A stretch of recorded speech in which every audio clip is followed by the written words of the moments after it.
Sacred Symbols, a PlayStation podcast, is brought to you by, well, you. If you want to learn how to support our show, go to colinslaststand.com.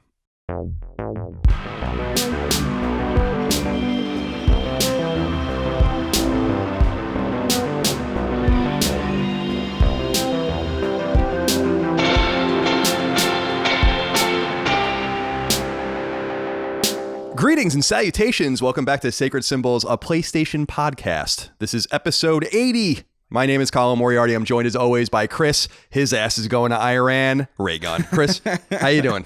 I'm doing pretty good. 80, Jesus. Yeah, it's episode 80. That's almost disgusting. It is. It's actually gross. I don't like it at all. But here we are. 80 is about the maximum age that I'll probably reach in my life.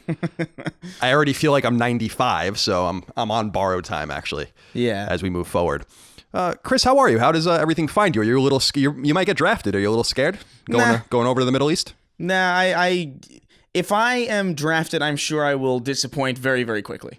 Yeah, I have no doubt about that. Now, I was making a little joke on the internet about how, I made a little Always Sunny in Philadelphia joke on Twitter about getting drafted, and how Frank or Mantis Toboggan MD comes in, tells me that I have AIDS, and therefore I don't have to go over. But then a lot of people were, very quick to remind me, Colin, you are well out of the draft age. And that's true. So I can now sit behind my computer and say whatever I want and be as hawkish as I want and all that. I'm not going to go fight. Yeah. So what do I care? What's the draft age? I think you have to be part of selective service from 18 to 26. Right. And I thought that the draft, I could be wrong about this. I did study American history in college, so I probably should know this, but I thought that the draft age in World War II went all the way up to the early to mid 30s, but I don't know. If the war was bad enough, you wouldn't have to draft me.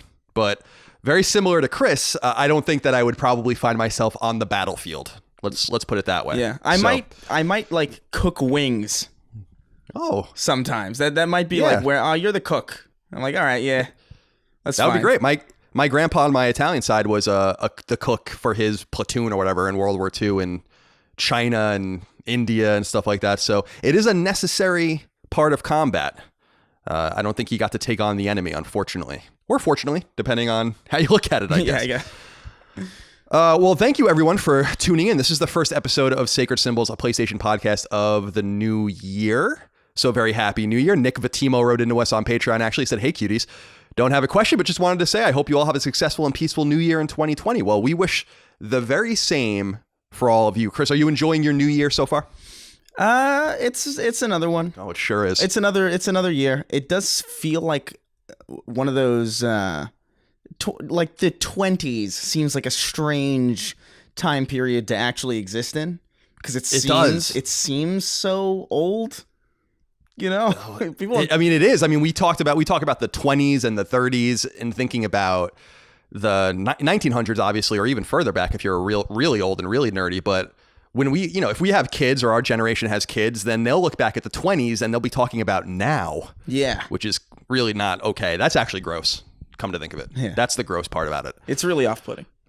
Yeah, I don't like it at all. Well, welcome one, welcome all. We've missed you. Of course, our show hasn't stopped. We've been putting up shows every week. We did our Game of the Year episode and all of that. But this is the first time Chris and I are recording because we did backfill a little bit. So it's good for me to hear Chris's voice again. I didn't know if he had survived into this tumultuous 2020 year, but here he is. He's ready to go. Remember, of course, you can support us on Patreon at patreon.com/ColinsLastStand, or just go to colinslaststand.com for more information on how to get early access to our show. You can buy merchandise, subscribe to our other shows, and of course, get access to Sacred Symbols Plus as well, which is our supplemental weekly podcast only for CLS patrons. We did one recently on the best moments of 2019. We did one on 2020 predictions. We are going to do, I have it here written, it's totally wrong in the document. I don't know why I put Game of the Year. We're doing, instead, this coming week, we're going to do something on our backlogs, like how we catalog our backlogs and what it means to us to have a backlog and what games we want to carve through. I think it'll be a lot of fun.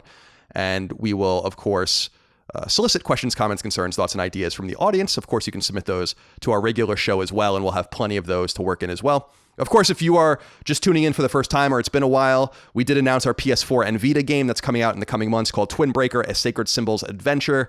It is a brick breaker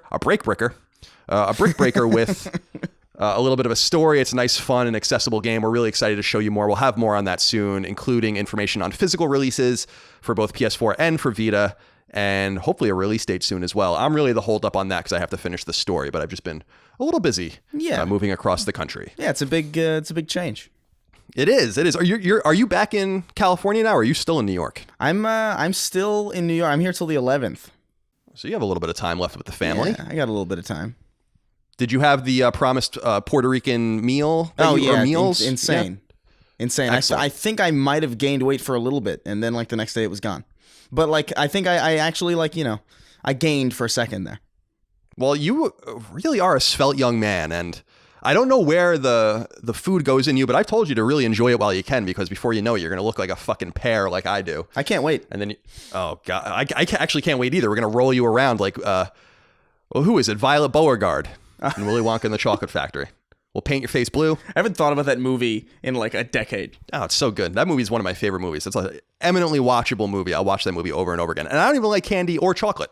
You know that scene in the boat is like improvised, or like it's not improvised, but it's like the cast didn't know that was going to happen. I think I remember reading that. That makes a lot of sense because they do look truly horrified. Particular Mrs. TV. She didn't look like she was really enjoying it very much. Yeah. At all.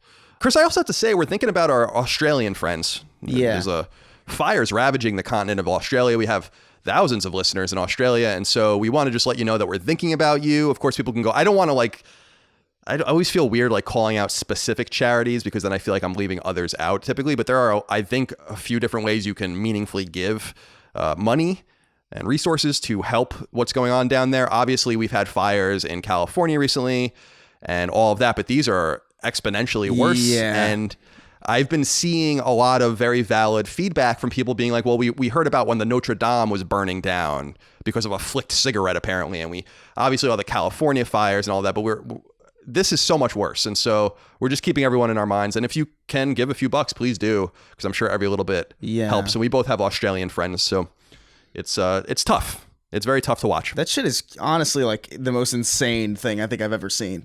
Like just the sheer amount of acreage that is burning over there is like wild, and how much of it is genuinely part of like civilization. It's not like, it's not just a random. It's not like a mountain with like a bird in it. It's crazy. Yeah, no, it is. It's horrifying. I mean, I was looking at a map. I didn't realize. I think maybe I'm wrong about this, but obviously everyone knows that in the middle of Australia, no one lives in the middle of Australia, but it's obviously going around the coast, even all the way around, I think, to Perth, which is on the western side of the country. So yeah, it's really, really scary, really unfortunate. And a lot of wildlife is dying and stuff. And I feel a little bad because we always make fun of the wildlife in Australia and how horrifying it is and how we should nuke the middle of Australia and stuff. And now all of the wildlife is, it's kind of, you see all these pictures of these koala bears and kangaroos and stuff. And it's very sad. So we're keeping you guys in our thoughts. But what's equally horrifying? What's equally horrifying now, though, is that the center of Australia is the only place that's safe. Well, that's a good point. Horrifying. That's a really good point. That's even scarier. We're getting into a real Mad Max situation now, which, so, God, you really, I don't like that. What you just said to me, I don't like that at all. King Kiefer wrote into us, Chris, on Patreon. He says, hello, Sacred Siblings. Oh, we've never had that one before. I like that one. Yeah, that's good. He says, New Year's resolutions. You got one? I don't have a New Year's resolution this year because I never follow them anywhere. Anyway, Chris, do you have a New Year's resolution? No, I don't believe in that shit. To be quite frank, I think you told me that last year. Yeah, I just can't. It's like, I've been meaning to go to the gym for like 6 years now. So you were going a lot when we first started doing the show, but you just kind of fell off. I just kept flying everywhere, and then I was like, yeah, who wants to go to the gym? It's like if you're gonna fly places, and then like you're gonna start off on your like little gym thing, and then you fly out, and you come back, and then you're like, I gotta get back on this schedule. It's like, maybe not. Yeah, it's not good. I mean, if the choice is, Colin, you'll die of a traumatic heart attack at 70 or you'll live till 85 and you went to the gym, I'd rather just die at 70. I'm just going to be honest with you. I'll probably go to the gym a lot more this year just because I don't plan on really flying. I hope to, my New Year's resolution is this. I don't want to fly anywhere this year. 2020 is the year that I just stay. I stay where I am. 2020 is the year of sedentary Chris. Yes. I like that. Flying's the worst. I mean, that's why I left, one of the big reasons I wanted to leave IGN was, back in the day, I mean, it was a long time ago now, was I just couldn't stand going places anymore. It was just fucking driving me insane. It was driving me nuts. Did you have pre-check? No, I didn't, because that would require me to talk to the State Department and I don't want them to know anything about me. So, I come from a family like where my dad wraps his Easy Pass in aluminum foil so that the government can't track him. So you think I'm going to go talk to the State Department? Oh my God. Okay, yeah, fair enough. Yeah, I didn't realize that bit of lore.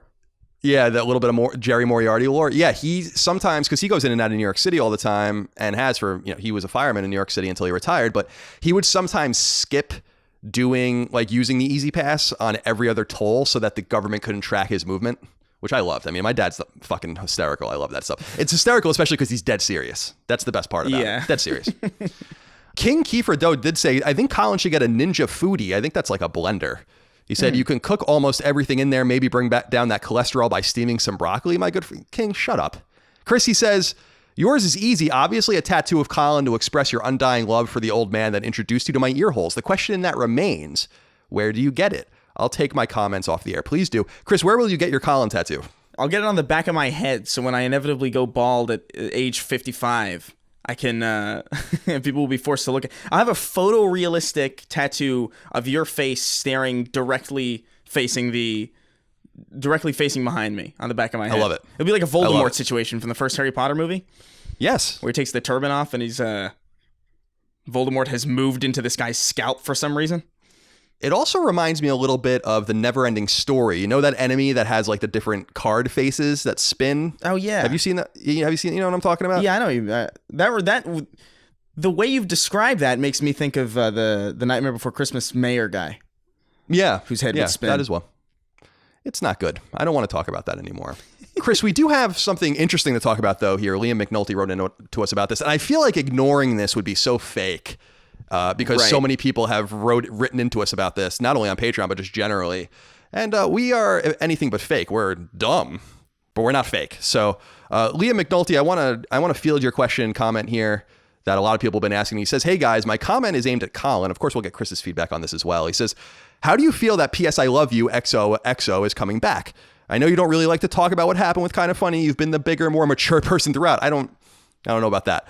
But does this bother you at all? This fact that they didn't even tweak the name? Did any of them reach out to you about doing this? It just seems disrespectful to me and others. And happy New Year to you and Chris. Well, thank you, Liam, for your question. And again, I was kind of playing around with not talking about this, but I just felt like that would be so conspicuous to not say anything about it. Right. So, let's field this question. I don't know that it really matters to us. I mean, PS I Love You XOXO, for people that don't know, is I've been on 3 PlayStation podcasts now. The 3 biggest PlayStation podcasts ever made. So I guess I'm the common theme between all of them. But Podcast Beyond, and then PS I Love You, and now Sacred Symbols. And this show is coming back under my old company's banner, Kind of Funny, with a new host and all of this. And a lot of people were really pretty incensed about this, which I was, I guess, surprised about, but also not that surprised about, because people, get upset and they take things personally, and they have, a horse in the race or whatever the case might be. And I appreciate and respect all of that. But no, it doesn't really bother me. I don't really understand why you'd keep the name, because I feel like you're just inviting a lot of drama onto yourself, because there's no problem with doing a PlayStation podcast. I mean, we're doing a PlayStation podcast right now. But yeah, doing it under the old moniker is probably just going to cause a lot of confusion and consternation. And so that's probably the most confusing part about it. Doing a PlayStation podcast isn't that confusing, because there's many of them. And I can say with confidence, and I think some people might take this the wrong way, but I believe in my products, and I believe that we'll prove to you that our show is still going to be the best. And, I think our show is also a little bit different than the shows I used to do, because first of all, we have Chris. And so that just brings a younger and a more comedic vibe to our show. And I'd like to describe our show as being something that's kind of a mixture of something informative, but also comedic. I think our show is a comedy show too. And I don't really think you can necessarily say that first and foremost about the other shows I've been on. And I think I'm a good judge of that, because I was on those shows. So this show just has a totally different tenor to those shows, which is why I think there's probably room for everyone. But ultimately, the market will speak about that. So no, it doesn't really bother me. But did anyone ask me about doing it? No, no one asked me about doing it, but that's fine too. I don't own the intellectual property. That's not my PS I Love You is not my property. It's ironic though, because I don't think I ever said this on the show. Chris knows. is that when I talked about reaching out to Greg, my old co-host, a couple of years ago, I reached out to talk to him and he didn't want to talk to me. The major driver of that was that I wanted to talk to him about that I was going to do another PlayStation show and not get his permission, but at least just let him know that it was going to happen, just so he wasn't blindsided by it. Right. And he didn't want to talk about that, which is fine. I mean, that's totally up to him. But then we did the show anyway, and I'm perfectly happy with our show. So I understand that some people are upset about this. You guys have to feel the way you want to feel about it and go about your business. But our show continues unimpeded and unabated, and the product will speak for itself one way or the other. So we appreciate you guys sticking with us and all of that. But I did want to talk about it and bring it up because I know a lot of people were curious about that. And again, it just felt really disingenuous and wrong to just pretend that no one asked about it, because lots of people did. So, yeah. Chris, do you have any input? I mean, this is definitely more I pretty much know next to nothing about anything that happened previously, other than like what you've told me. Like, I never really followed the online drama or whatever you want to call it, really. So to me, it's just like, yeah, okay, that's fine. I would agree that keeping the name is, I don't think it's necessarily a bad thing, but it is kind of one of those things that you kind of, like when you do that kind of thing, you have to understand the risk associated with that. It's like, imagine if you brought back, like, I don't know, Whose Line Is It Anyway? And none of the original cast is there, and you're just like, what is, what is right, it? It's not quite the same because they still have some of the people. But, right. I don't think it's that big of a deal. I think ours is the only show that really has willed games into existence. So that's true. That's true. We have the most dyslexia on our show. We have the most poop talk on our show. You can't beat and all us. of the rest. No, I think we're unbeatable there. But yeah, I mean, yeah, I agree with you just on the name part, just because I feel like when we started Sacred Symbols, no one really cared that it was you and I doing the show. No one brought up like, well, what about Greg or whatever, because it was just a different product. Yeah. So that's the only confusing thing about it, is just that why would you invite all of this on? I mean, it's inevitable, right? So for sure, yeah.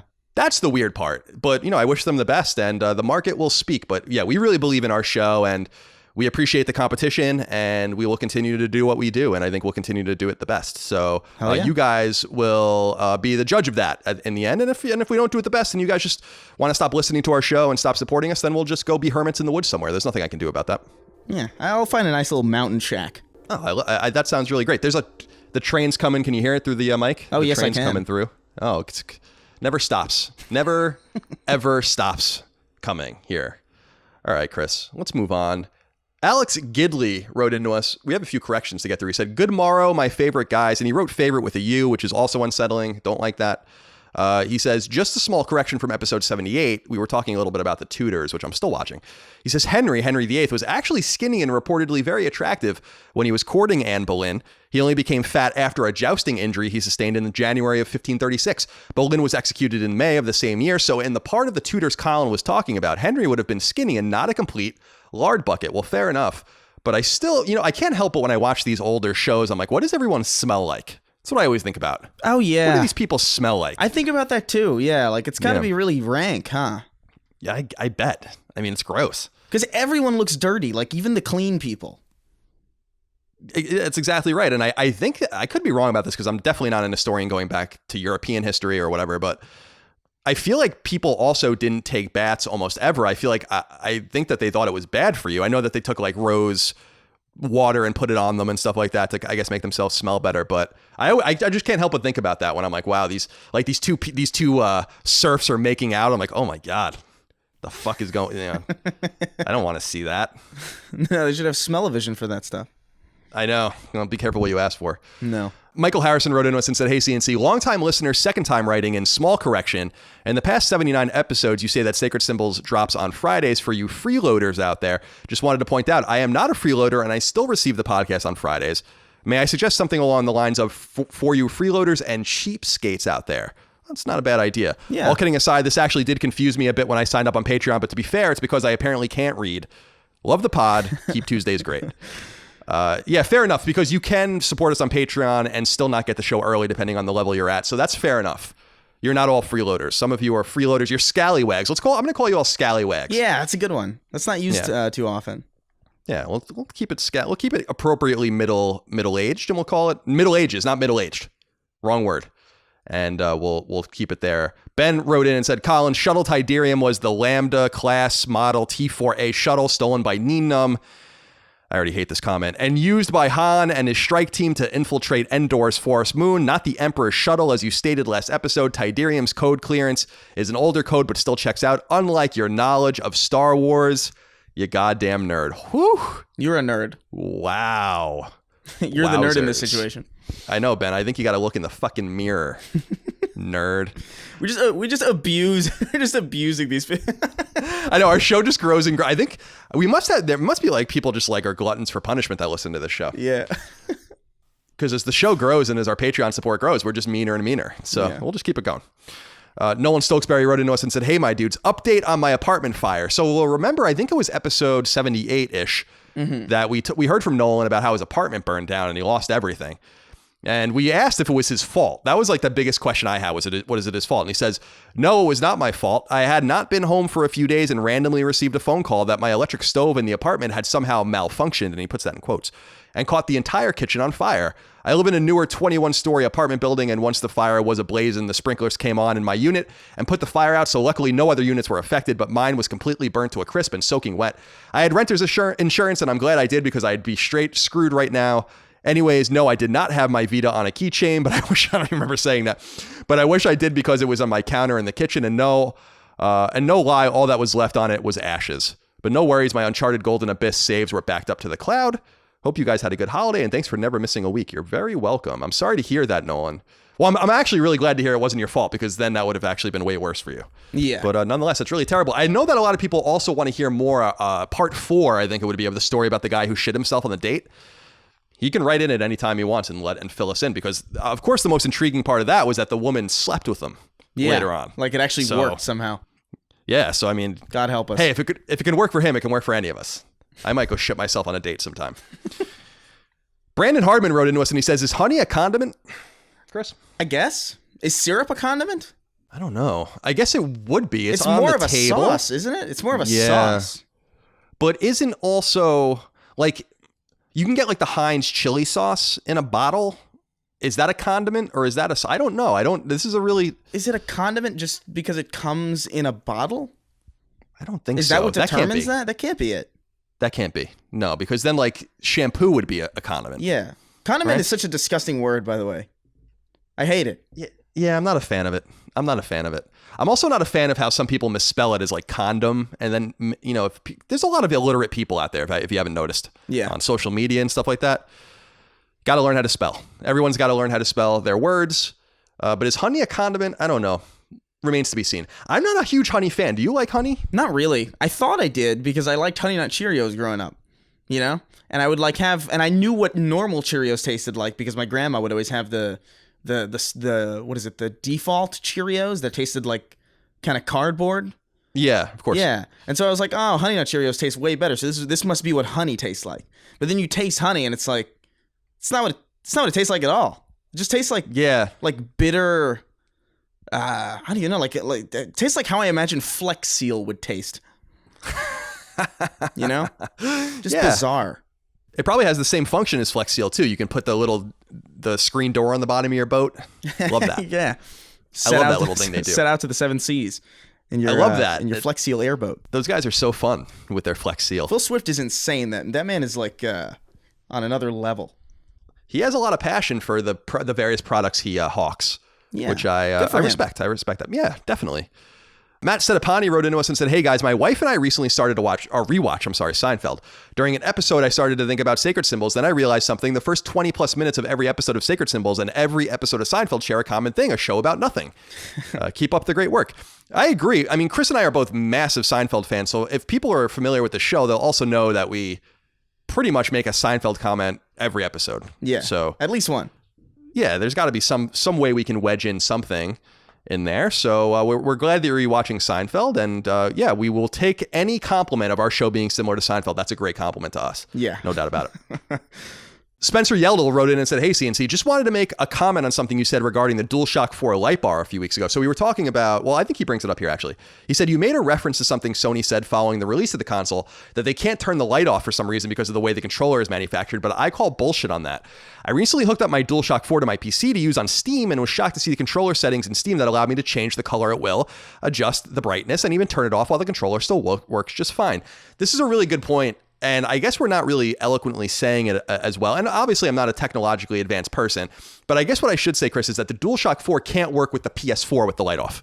Let's just put it that way. I don't know why. Yeah, that's even more baffling, though. That's even weirder. Because that means the DualShock 4 has more functionality than it elsewhere than it does on the piece of hardware that it's designed for. Yeah, I guess I'm trying to think here. It could just be the way, like consoles are supposed to be standardized, and it could be something in the hardware, like in the original run, where they're like, well, this is the way the controllers work here, and so they have to work with everything. I assume it's something to do with that, but I wanted to at least bring that up to let everyone know that I hear you. I don't want to talk about the light bar anymore. I can't stand talking about it anymore. Let's just pretend it doesn't exist anymore. Yeah, let's just forget. Chris, before we move on, I do want to know, we're not going to talk about it too much in the news, but because I don't know the veracity of this stuff, and also we don't really talk too much about the really nerdy tech stuff, but there is a Eurogamer article called PS5 and Xbox Series X GPU spec leak, how powerful is next gen? People can go read into this because I trust Eurogamer, and they apparently have some information on the PS5's power and also contrast it to the Xbox Series X's purported power. We're not going to get into that in the news because I don't think we can really effectively talk about it on this show. Maybe Chris can, but I certainly can't. So I did want to let everyone know that that's happening. And also there are some new DualShock 5 trademarks coming out, including a new DualShock 5 picture. I don't know if you saw that someone got next to the dev kit. Ooh. And the controller looks all chunky and weird, but you guys can go check that out as well. We can't obviously show it to you because this is an audio podcast, but did want to throw all of those things out there. Calvin Kirstein wrote in and said, hey, Colin and Chris, will we see the PS5 in some capacity at CES? The messaging from Sony seems very telling. What does this mean for E3 this year if the PS5 is shown at CES? A lot of people are talking about this. I think the show will actually go live by the time CES even happens, so we'll know one way or the other, but I don't think so. I don't know why they would show the PS5 at the Consumer Electronics Show. Yeah, that's a very old thing to do. That's like what you used to do 25 years ago. Yeah, but maybe, not so much anymore. Maybe they would show if they showed anything, I doubt it would be the console. It would probably be maximum maybe the controller, if anything. But even then, it's like, why would you show the controller and not the console? So I'm pretty doubtful that that's what's happening. But who knows? We'll probably look like idiots in like a week when it actually does happen. Well, we look like idiots anyway. Whether or not that happens, we're still going to look equally as dumb. Yeah. So I'm not too worried about that. But yeah, we'll see what happens. I know some people are excited about it, but I just feel like that's too small of a show for the gaming market. And people had brought up some interesting points too, that like no one is pointing towards CES. Like the PlayStation Twitter account isn't like, or PlayStation blog isn't like, tune in to CES. And like they would definitely want to show you what was happening. Yeah. And I think it's a pretty safe bet that it's not happening at CES. Yeah, I would think so too. Hey, it's me, Colin. Just cutting in here. Got my little piece of paper. We were right. There was basically nothing announced of any consequence at CES for PlayStation 5, but there are some interesting statistics I thought I'd just throw in here so you didn't have to wait till next week for us to discuss them, though we'll discuss all of these numbers in more detail and what they mean during episode 81. So actually, the big piece of news, I guess, first of all, I tweeted out, so you can go check it out because it's visual, but the PS5 logo has been revealed. It looks just like the remade PS3 logo from PS3 Slim and, of course, the PS4 logo, so no big surprise there. I think it looks cool. A lot of people are upset. No idea why.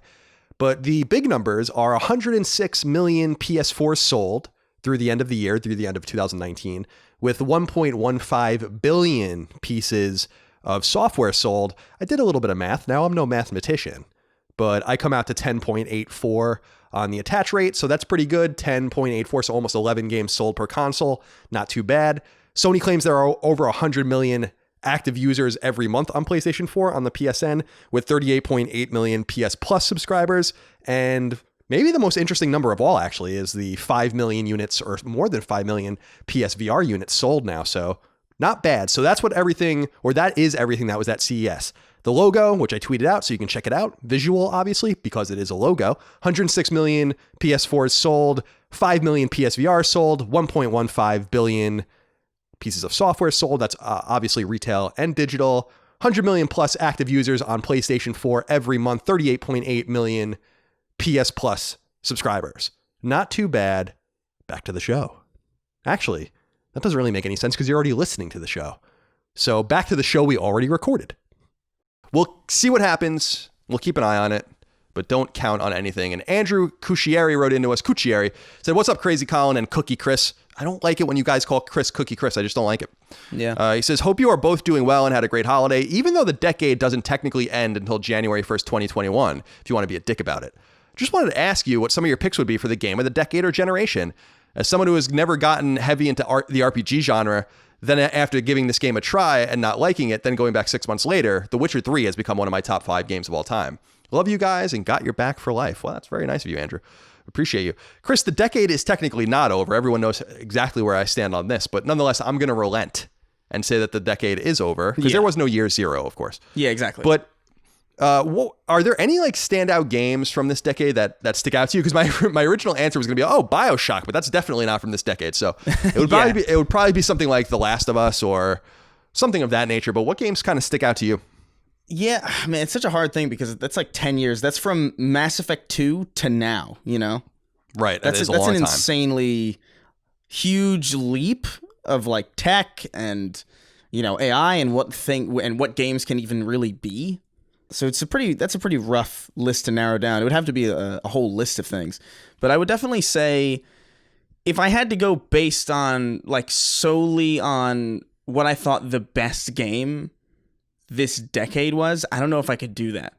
I think Skyrim is definitely one that stands out, even if like it's one of those games that hasn't aged really well at all. It's definitely like there's no doubt that game was like just such a insane behemoth when it came out. And the fact that it's still coming out on hardware and people are still buying it is kind of insane. So I think that's a pretty good case for Skyrim. But in my opinion, I think for me, it's probably Destiny, as tumultuous as my history with that game has been. Just because I feel like I spent the beginning of the decade anticipating it. I spent the middle of the decade disappointed with it. And I spent the end of the decade kind of enamored with it. So as far as an all-encompassing game for this decade, for me, it's got to be Destiny, I think.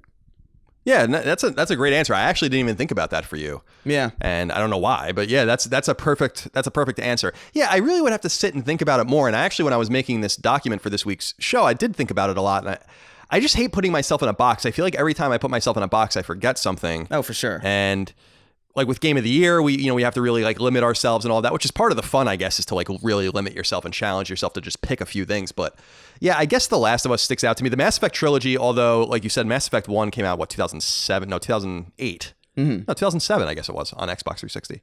And so that obviously doesn't count, but Mass Effect 2 is awesome. I loved Mass Effect 3 as well. And so there are a ton of really, really great games out there. And the fact that we can't really limit it is kind of a sign that there's just a lot of good stuff to play. So yeah, we appreciate that. But ask me again when the decade really turns over. Sorry, I had to do it. And finally, before we get into what we're playing, Bart Jacasa wrote in and said, if you two got into a no-holds-barred fight, who would win? Chris? I would have to imagine there would have to be a pretty good reason to fight. Yeah. Because like I feel like if I'm in a situation where there's a possibility that I might die if I don't try hard enough, I might just not try hard enough just so I could die. Just so you can, I see. I didn't expect it to go in that direction. Okay. You know what I mean? It's like, I've always felt like I've seen like movies where like people are like, we've got to do everything we can to get out. Like 127 hours, I'd be like, well, I guess this is it. Because I'm not cutting my arm off. You know? Right, of course not. I'm just gonna stay there and wither. Because I'm totally fine with that. Yeah, I understand. Okay, I didn't expect it to go in that direction. I appreciate your candor. I feel like, I think I have reach on Chris. But I think if Chris, it's like when heavyweight boxers fight and they move around a lot and then they get really quickly gassed. I feel like if you just moved me around a little bit, then I'd be really tired all of a sudden, and then you can just do whatever you want. Yeah, because I'm not going to be able to defend myself. So I'm not entirely confident that I would beat Chris, but it really, I like what Chris said though. It really depends on what you're fighting over as well. Like what are the stakes? Yeah. And if I had an answer to that, then, well, I think I can answer the question more concisely. But in the meantime, I'm just going to defer to Chris. Anyway, we already acknowledged at the top of the show that Chris is going to Iran anyway. So Chris is going to be fighting in the Middle East. Good Lord. Let's get into what we are playing. It says here that you've been playing Sekiro or Sekiro, depending on how you want to say it. Well, you've gone back. Yeah, it's the one that it was the game of the year, according to Jeff Keighley and company. And it just reminded me about it. And I was like, oh yeah, because that was kind of an early game. That was like, what March, I think? March February or March, somewhere in there. Yeah, somewhere there. Yeah. So it was early enough that it's been a while, and I went back to it, and I definitely had to start over again because I was like, I don't remember what the hell I was doing or where to go or like what any of this shit does. But I'm back into it, and I've gotten further so far. Like this playthrough I've gotten further than I ever have in a very short amount of time. So I think I've got a pretty good handle on it. Looking forward to finishing it, hopefully. But it's good. Excellent. It's still good. I really like it. Excellent. Yeah, I was glad to see in the document that you did go back to it because I know you really liked it a lot. It was one of those games that, again, the audience knows I played a little bit and it was just not vibing with me. I just wasn't feeling it. Yeah, that's fair. I don't know why. It's one of those games, especially aesthetically, where I'm like, oh, I'm going to love this. But it just wasn't for me. And I can always go back to it later. I felt that way about Bloodborne initially as well. Mm-hmm. And they're kind of similar games, I guess, in some sense. And then I went back to Bloodborne in 2017 and I actually really loved it. So I might just need to give it a little time to marinate on it. But for me, I actually went back over the holiday and played Dead Space on PS3. And I did this for Knockback because the most episode 99 of Knockback that I did with my brother is about Dead Space as voted on by our audience. And of course, this game came out in 2008. Right around my birthday in October of 2008 on PS3, 360, and PC. It's conspicuously absent from PS4. You can't even play it on PS Now, which is really weird. Only Dead Space 3 is on PS Now, which even makes less sense than none of the Dead Space games being on there. But that game really holds up really well, and it's really good. Yeah. It's just, I've always loved that game, and I've always called it one of the great survival horror games, if not really pound for pound, the greatest survival horror game. I don't know that I feel quite like that because obviously Resident Evil 2 remake's in there and there are a few others that I think would, Resident Evil 4 even would be in there, but Dead Space is excellent. And if you guys have not played it, my brother actually bought a copy on PS3 in preparation for the show and he got it on eBay for like $10 shipped. So you guys can go find a really cheap copy of it. And it's also available backwards compatible on Xbox One through Xbox 360 and it's playable on PC, but just a really great survival horror game. Takes place in space on the USG Ishimura and the Aegis 7 system, or the Aegis system. Aegis 7 is the planet, and it's just really, really fun. It's by Visceral, but when they were known by EA Redwood Shores, this was the game where they turned into the Visceral games, starting with Dead Space 2. And I don't know, it's a nice 10-hour adventure, and I actually played through it on normal difficulty, but only using the plasma cutter, which is a trophy. And I just wanted to see if I can do it, and it's so satisfying to play the game that way, because not only is the plasma cutter like the coolest weapon in the game, but it's just, I love the idea of cutting off the appendages and just, I think my brother was saying that in one of they did like a making of documentary or whatever at EA a while back, and he was watching it in preparation for the show, and he was saying that they liken it to like putting a key in the key, like into a door in a horror movie, like you're trying to get out. And it's not just about like pummeling an enemy with bullets, it's about like aiming when the enemy's coming at you. Yeah. And I really love thinking about it that way. So like you're not aiming at his head, like you can shoot the wrong part of a body and like it makes the enemy angry or it spawns more enemies and stuff. So you have to really take your time, even though all of your gaming instincts are telling you to just pummel this dude with as many rounds as you can. And so it's just really fun to play and it's really manageable and you can beat it in like a few days at the most if you spend a few hours a night with it. So if you've not experienced Dead Space, check it out. And it really makes me wish that they would bring that series back. Although obviously Visceral is gone. I feel like that franchise is so relevant right now with Resident Evil's resurgence that I wouldn't really be that surprised if Dead Space came back.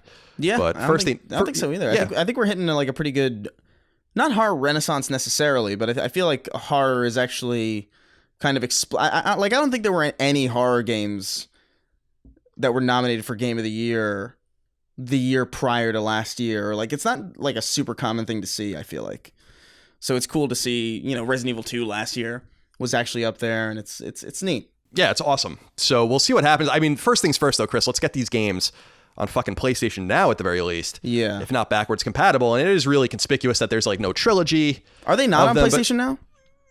Like I said, the only Dead Space 3, which is the weirdest part of all. Yeah. So like it would make more sense to me if they were just not on PS Now, but Dead Space 3 is on PS Now. So I was like, okay, it's a little strange. So there is that. Highly recommended, although I know most of you have already played it. But it stands up. And by the way, it was one of the first games I ever got trophies in, because it was one of the first games that had trophies, actually. So if you go back and look, there's like something like, I don't know what it is. What would it be? 12 years between like the first trophy I earned and the last trophy I earned, which is kind of cool. Little piece of history there. Yeah. And I'd like to go get the platinum. I'm actually playing through it on impossible mode now. It's fucking really hard. Yeah. But I'm doing the cheats. There are a lot of cheats in the games. Like you can refill your stasis energy and stuff over and over again by just putting in this code in the start menu. So I've been doing that, if I'm being honest. Yeah, well, whatever. Yeah, fuck it. Fuck all of you. All right, Chris, wow, we're getting real mean today. Yeah. Oh, I am anyway. Chris, let's get into the news. There's not too much to get into. I actually went back 2 weeks because we haven't recorded a show per se since around Christmas, but there really isn't that much to talk about. But there are a few big pieces of news as we ease back into what I assume is going to be a very busy year starting very, very soon. Yeah. So let's enjoy it while we can. Number one, publisher Electronic Arts is opting to divide and conquer, summoning one of its established executives to help rebrand and lead an already existing EA studio into the promised land. According to an extensive piece in the Los Angeles Times about EA-owned Respawn Entertainment, the team responsible for the Titanfall franchise, Apex Legends, and most recently, Star Wars Jedi Fallen Order, Respawn co-founder Vince Zampella is being dispatched to DICE LA, the Los Angeles-based satellite studio that works in a support role on behalf of the main DICE studio in Europe, the guys primarily behind Battlefield and Battlefront. There, he will rebrand the team, and they'll make a game of their very own, which is a first since the dev was founded in 2013. Vince Zampella will remain Respawn CEO too, as he has been since before EA acquired the team outright in 2017. Before that, of course, Vince Zampella co-founded Activision-owned Infinity Ward in 2002, which was later acquired by Activision. As you recall, both Zampella and his co-founder Jason West, who works now with Epic Games, was fired from Infinity Ward in 2010, though Infinity Ward continues without them. In the LA Times article, Zampella is quoted as saying that DICE LA's revival, quote, will be separate from DICE Stockholm and separate from Respawn, end quote, and that he wants to, quote, give it a new image. We want people to say this is a destination where you can go and make new content. I think they've kind of gotten the branding that they are our support studio for DICE Stockholm, end quote. What the nature of their game will be is still unknown, although it's important to note that DICE LA, when founded, was essentially a rebranded version of Danger Close Games, which EA long owned and which created a ton of Medal of Honor games between 2000 and 2012. While Medal of Honor is actually being revived in VR format by Respawn, it's entirely possible a single-player standard Medal of Honor game will come out of this new project. Jacob, wrote in and said to us, Happy New Year, CNC. What do you think of Vince Zampella, co-founder of Infinity Ward and then Respawn? I can't say Infinity, by the way. And then Respawn being promoted to the head of DICE LA. He's to continue at Respawn as well. It makes sense since he has worked on or produced some of the most popular IP of the last 20 years to include Medal of Honor, Call of Duty, Titanfall, Fallen Order, and Apex Legends. It's a really good point. I just hope he isn't stretched too thin. Keep doing things great Tuesday. I don't know what that means, but that's what it says. Chris, what do you make of this? I know you're a huge Respawn fan, so I'm really curious what you make of this move, because this seems like a really smart move in my opinion. Yeah, I mean, it's a super good move for DICE LA for certain. I do wonder how this will affect Respawn. I do think there's a really high potential for him being stretched a little too thin, like he puts it. But we won't know until we see. Evidently, this guy's really good at doing his job, so... I don't think there's no doubt. Yeah, I don't think he would have necessarily taken a job that he didn't think he could do, but like, I don't know, man, everybody's a person, you know? So I always wonder, like, with these kinds of moves, it's like good for DICE, but like, is this going to like make DICE a little bit better and make Respawn a little bit worse and just kind of keep them at like a relatively equal level of pretty okay, you know? Yeah, it's a great point. I don't know what the calculus is, because it's not very common to see someone lead two teams. Right. It happens, but you know, Jacob makes a good point, Chris, and I think it's a great point that if you were to, because he talks about Medal of Honor, Call of Duty, Titanfall, Star Wars, and Apex Legends. Now, Apex Legends is technically Titanfall, and they don't own Star Wars, but it is true that these are big games, and he's been involved in kind of the genesis of some of these big games, and I do wonder, like, what is the special sauce that he brings to the equation, because he is the common denominator between all of those things. Even after, you know, Jason West left Respawn before Titanfall even came out. So it remains to be seen how active he was in that. He was always the lesser of the two names, and I don't mean that as an insult. He was just not the big name. I remember when they got fired from Infinity Ward, that was like a huge deal. And I got to look back about the ins and outs of that, but that had something to do with like some weird shit going on with Activision at the time, and EA fired them, or I'm sorry, the other way around. And like they were going behind their backs or something, as I recall. It was like some weird palace intrigue shit. But nonetheless, I'm really interested to see how this works out as well. And with Danger Close having a heritage at DICE LA and Medal of Honor being developed there for so long, and all of these different things, it's kind of like a full circle thing for Zampella. So I assume it was a lot of money thrown at him, and Respawn seems to be in 3 teams now. So I wonder if he's kind of just like a figurehead, because they have the, I guess, the Titanfall team, or what was the Titanfall team, the Apex Legends team, and then of course the team that worked on Fallen Order. Plus they have the whole VR initiative over there now as well, because Medal of Honor is coming back as a VR game. And I think it's exclusive to Oculus. I don't even think it's going to come to PSVR. So, or at least it's timed exclusive there. So yeah, I was thinking about you when I read this because I know how you feel about Respawn, and I would be a little worried about that too. I'm a little worried about Respawn just from the sense of how is Apex Legends changing them, nonetheless Star Wars, because Apex Legends is so huge. And I was actually reading something on Games Industry International where there was like a bunch of analysts talking about this year, and they were saying that Fortnite is actually declining and Apex Legends is actually still growing. And so will Apex Legends eventually cannibalize this entire studio's output? That's the one thing I'm a little nervous about. But Star Wars was so big. It's like one of the best-selling games of the year, and people still want them to go back to Titanfall proper. And Vince Zampella did say in the interview that they want to make single-player games. So that kind of brought me... That heartened me a little bit, because he was saying when they started making Titanfall, there wasn't this like single-player is dying narrative that there is now. And so I think they want to be part of the solution, which is kind of cool. Yeah, that's cool. I like that. So we'll see how this all goes, but we wish Vince Zampella the very best. And I'm actually interested to see what they call Dice LA, what they rebranded as, because they definitely need a new name, and he did. Yeah, for sure. He did confirm that they're going to do that. Chris, number 2, I'm going to be a little vague on this one. He says, I wrote it. Final Fantasy VII Remake is finally due to launch on PlayStation 4 on March 3rd in just a couple of months, and not surprisingly, the leaks have begun in earnest. We won't be discussing any of the leaks or spoilers here so as to not ruin what the game has to offer, but we will note that it appears Final Fantasy VII Remake is getting a fully playable demo on PS4, though its release date hasn't yet been revealed at the time of recording. People have already mined, ripped, and released the demo in various forms, apparently, and you can watch both the demo's intro as well as other gameplay from it on YouTube and elsewhere. Again, be wary of spoilers. So I refuse to read any of the stories about this because I don't want the game spoiled for me, because I know it's not a pound-for-pound remake of Final Fantasy VII, and therefore it will be something new for all of us. But if you're interested in going to check this out, you guys can go do that. Have you seen anything about this, or are you avoiding it? Yeah, I think I'm going to avoid it. Just because I really, really haven't played through the entirety of Final Fantasy VII, and there's no reason for me to just... I feel like it would be a disservice to me, especially. Definitely. If you're new to the game entirely and don't even really know what it's about from the get-go, then this is definitely going to ruin it. I did read a few things, just in the sense that people are, I guess, a little mad that it seems like it's just like switching some things around. But I was like, well, what did you expect?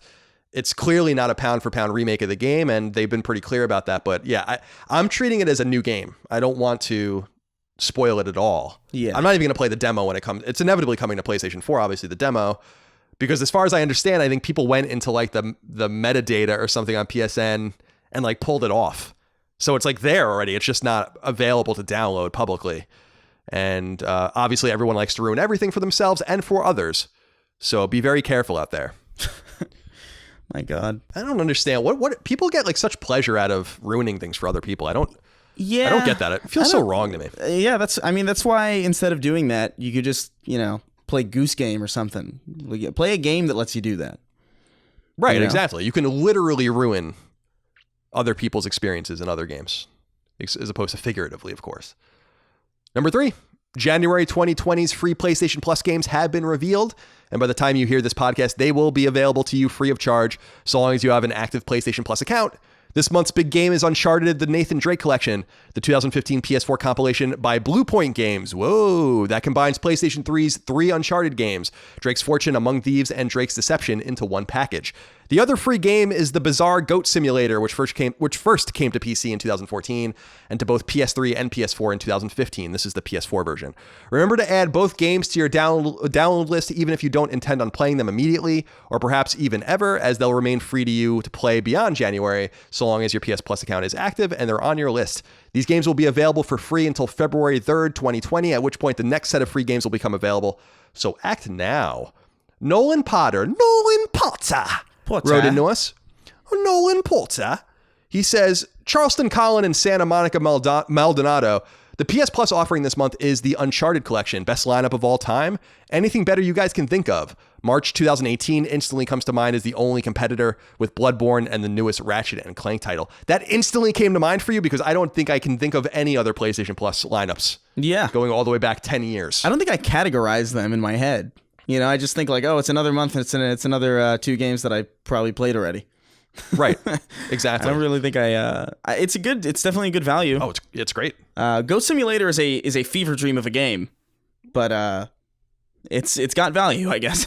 Yeah, I think the Uncharted collection obviously is a huge one. If you guys, for instance, for some reason have not played the Uncharted trilogy, it is a great value to you. But he says what instantly came to mind was the month that Bloodborne and Ratchet and Clank, the remake, the 2016 remake, were free. And that's a much better lineup, in my opinion, just for versatility. But nonetheless, I think it's a great lineup. And yeah, for some reason, if some of you have not played Uncharted yet, now's the time. Although I think that the trilogy is probably like $10 if you bought it on disc. So I don't think it's really that big of a value. Yeah. Well, they're good games for the most part. I was playing the first one on PS Now a couple days ago. And I forgot how horrifying Nathan Drake looks sometimes in the beginning of that game. It's definitely very early, you know. It felt way older than I remember it feeling. I think we've come so far. You're talking about the boat, right? And all of that weird stuff that happens at the beginning? Yeah, the boat scene where he looks kind of like a marionette. Yeah, exactly. Yeah, that whole scene is weird because it doesn't look good at all. You're like in the middle of the ocean. It's a bizarre intro when you really look back at it. But yeah, it's super weird because the rest of the game actually looks pretty good compared to that boat section. It's very weird. Yeah, it's a very lush game. Yeah, I'll give them that. A lot of jungle scenes and a lot of beautiful colors. But yeah, we've come so far since that game came out in the fall of 2007 that it really is amazing how quaint it looks. Were you playing the PS3 version or the PS4 version? I believe it was the PS3 version because I was streaming it on PS Now. I see. Yeah, it was the original title. How did it work? Did the PS Now work for you? It works until it doesn't, and then it's very quickly before it doesn't, and you're just like, I guess I'm just not going to play this. Yeah, it's disappointing. Is basically what happens. Like it works pretty well, and then you're like, oh wow, it's actually working, and then 10 minutes or like 12 minutes in, it starts to lag for no good reason, and it's like, this is a PS3 game. Come on, I don't know, man. I don't know how I feel about it. Yeah, I'm trying to be more fair about it. We have gotten some input from the audience that we need to talk more about PlayStation Now and be fair to it. So I am trying to both talk about it more and be fair to it, but I'm getting a lot of mixed feedback about how it's working for people, and yeah. I personally haven't used it yet still, so yeah. I don't know. Well, look, man, I'm using it, and I would love for it to be good. I have no reason to root against it, but if this is the solution to backwards compatibility, it's not a good solution. It's just flat out. Yeah, I agree. The backwards compatibility. Well, we'll actually get into it in the letters later on from the audience, but the backwards compatibility issue. Yeah, this is a problem. It's a problem for sure. Number 4, in a shocking piece of holiday time news, the long in development and absolutely never happening Uncharted movie has lost yet another director. According to film website Deadline, Travis Knight, who was the most recent director attached to the project, has a production conflict that will take him off of the piece. He was, by my count, the 6th director attached to a Sony-endorsed film adaptation of the game series going back to 2008, 12 years. Deadline's source claims that Sony intends on continuing with the film with Tom Holland and Mark Wahlberg playing Drake and Sully, as previously reported, but the movie will get a new release date, which is meaningless since the film never had a public release date to begin with. With PlayStation Productions now internally trying to get film adaptations of its IP off of the ground, this is a movie Sony wants to be made, clearly, but it continues to seem unlikely. This was the least shocking piece of news that I saw in a long time. No, for sure. Who even cares anymore? Who cares? It's just about the default state it's just the default state for these things at this point. Like, there's no good reason to believe that a video game movie is coming out, which is a shame because, you know, we have things like The Witcher, which I know is like not entirely video game based, it's based on a book, but things like Witcher and Castlevania was so good. I feel like these things really flourish on TV more than anything. Like, we don't need an Uncharted movie.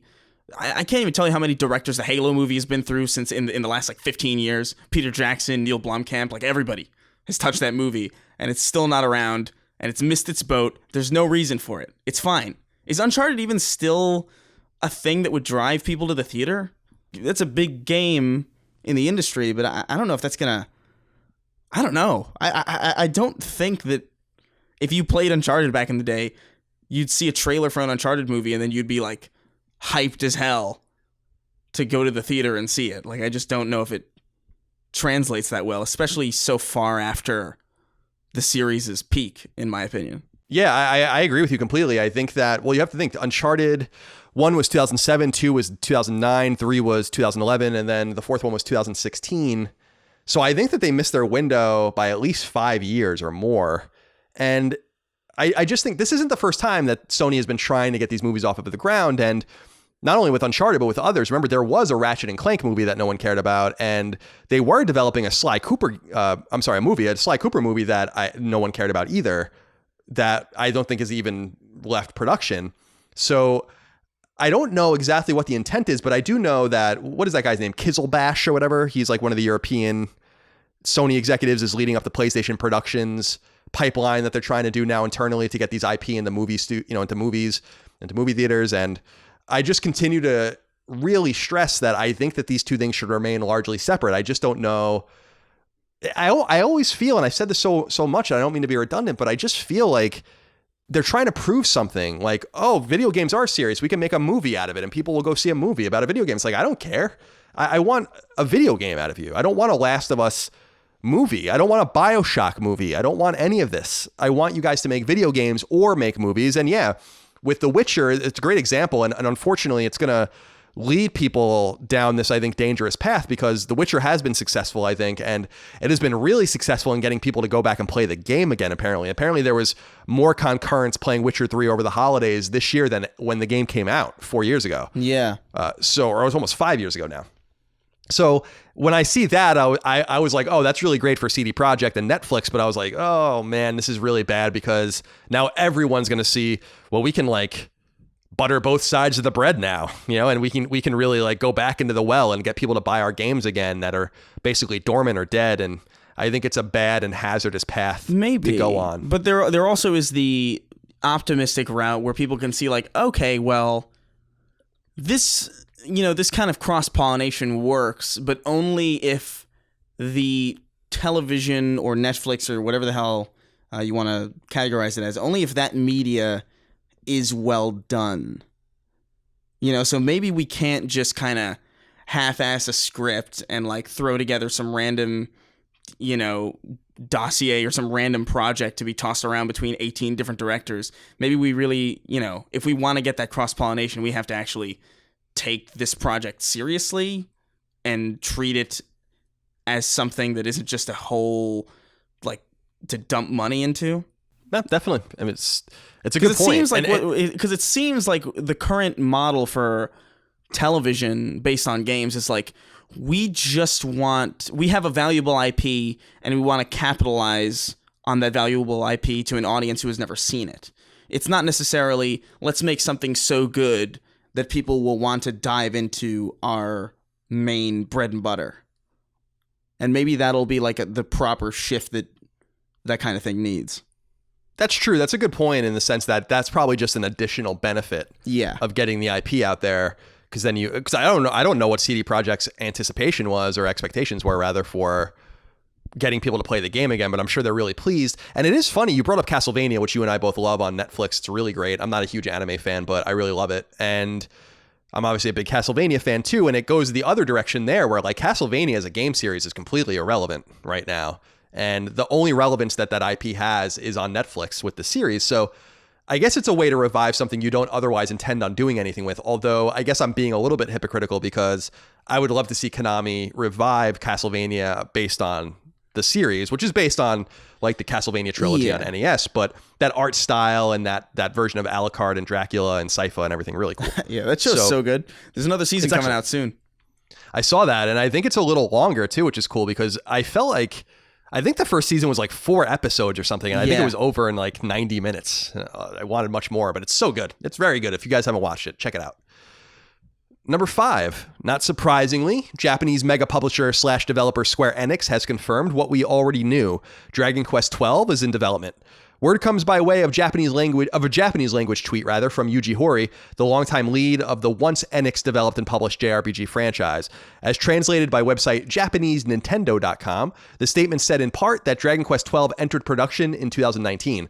Dragon Quest games have typically taken a long time to develop since the Famicom and Super Famicom days, when Dragon Quests 1 through 6 were launched in a 10-year period. In the 25 years since, only 5 more mainline Dragon Quest games have launched. Dragon Quest VII on PS1 in 2000, Dragon Quest VIII on PS2 in 2004, which is made by Level 5, Dragon Quest IX on Nintendo DS in 2009, Dragon Quest X, which is an MMO only in Japan, on Wii in 2012, and finally, Dragon Quest XI on PS4 in 2017. It has since come to Switch. With that math in mind, it seems likely we won't get we won't get Dragon Quest XII until sometime in the mid-2020s, though we hope to hear more in the near future. That was a pretty big piece of news in nerd circles that was making the rounds in the last week or so. So I did want to note that. And as I told the audience, Chris, I am going to play a JRPG every month this year. That's my plan. Have you gotten started? Not yet. I think I've kind of narrowed it down to a few games. Like Trails of Cold Steel on Vita is one of the games I want to play. Dragon Quest XI, which I never beat, is one of the games that I want to play. And I actually downloaded, it's not Japanese technically, but it's Japanese style, Pure Solar, which came out, I think, in 2015, which, as I recall, was like a Genesis like a game that they made more currently that was supposed to be on Genesis, like one of those fan projects that was then ported to console. And I played it just a little bit. I think I might actually go in that direction, although I don't know if it technically counts. You got to get going, man. I'm looking forward to it. These months fly by faster than you think they do. I know, especially when you need 100 hours to get through this nerdy ass shit. So, yeah, you're right. I absolutely have to get going on that. Number 6, this one's for you, Chris. Oh, yes, it is. Sony... Yes, it is. Yeah, I know. This is the next game will will into existence. It appears Sony may be prepping to launch a new Ape Escape game, at least if a tweet from an official Japanese Ape Escape Twitter account is any indication. As website Push Square reminds us, it was actually in mid-2019 that the aforementioned Twitter account celebrating Ape Escape's 20th anniversary popped up alongside a cryptic Japanese Ape Escape website. Well, on New Year's Eve, the Twitter account tweeted yet again, stating, as translated by the website, quote, "Happy New Year. This year, also exciting. Wonderful. To send lots of important information," end quote. That's what it says. So it sure does sound like we're going to be getting more Ape Escape, though in what format and on what platform or platforms remains to be seen. The Sony-owned and developed Ape Escape franchise began back on PS1 in 1999, with additional game releases on PS2 and PSP in 2002 and 2005, and ancillary Ape Escape games released on PS2 and PSP from 2002 through 2010. Ape Escape was last seen as a Move-exclusive PS3 game called PlayStation Move Ape Escape in 2010. Kendrick Lukenbach wrote in and said, "Hey, Colin and Chris. Well, it looks like Chris is speaking another remake into existence.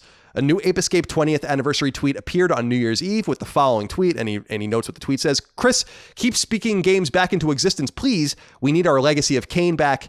Happy New Year's, gents. Can't wait to see what 2020 brings." Chris, how are you feeling? I feel pretty good that I am apparently this catalyst that everything seems to pour through as far as like PS1 remakes go.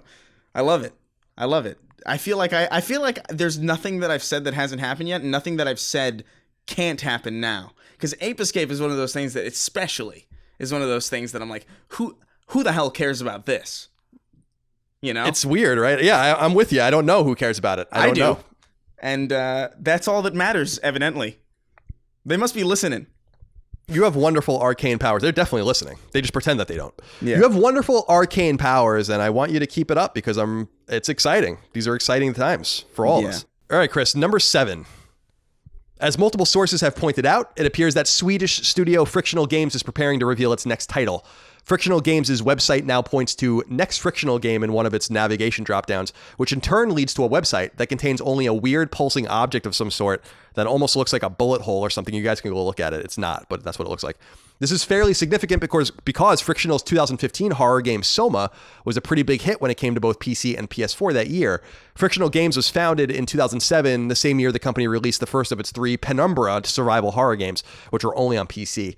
The company's first major release was Amnesia: The Dark Descent, which launched on PC in 2010, but which came to PS4 in 2016. Were you a fan of any of this stuff? Because I only played a little bit of Soma, but I otherwise never played any of these games. Yeah, I definitely played Amnesia back in the day because that was like one of the biggest games that I remember being promoted a lot on YouTube, because a lot of content creators back then who are now enormous were playing it. I think PewDiePie was playing it. I think, Markiplier and Jacksepticeye, a bunch of people.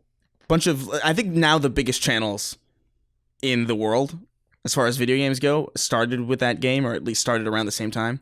So I remember playing that game, and I remember being suitably creeped out by it.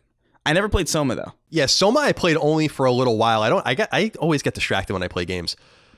Especially back in the day when I was just getting like a ton of codes and I felt like really overwhelmed. Now everyone just ignores us, so I'm in a much more peaceful place now with my game playing. But back then I felt like I needed to touch everything and try to try to get involved in as many games as I can. But it has a really great reputation, and it seems like these guys take their time, because Soma came out back in 2015. They haven't even announced their game. It's 2020 now, so I don't know. I know a lot of people are excited about it. I'm looking forward to seeing more, especially because horror has such a good place now, or a really positive place in gaming. Yeah. Which I guess they were kind of part of, along with Red Barrels and a few other studios. They were kind of part of that renaissance before the AAAs got back. Oh, for sure. I think I might be wrong here, but I feel like Amnesia was probably the first big horror game that was like, not necessarily indie, but I felt like it came out of nowhere on PC and really exploded. And I think that really set the stage for like Five Nights at Freddy's and all these other like independent PC-based horror games that just sort of exploded around that time.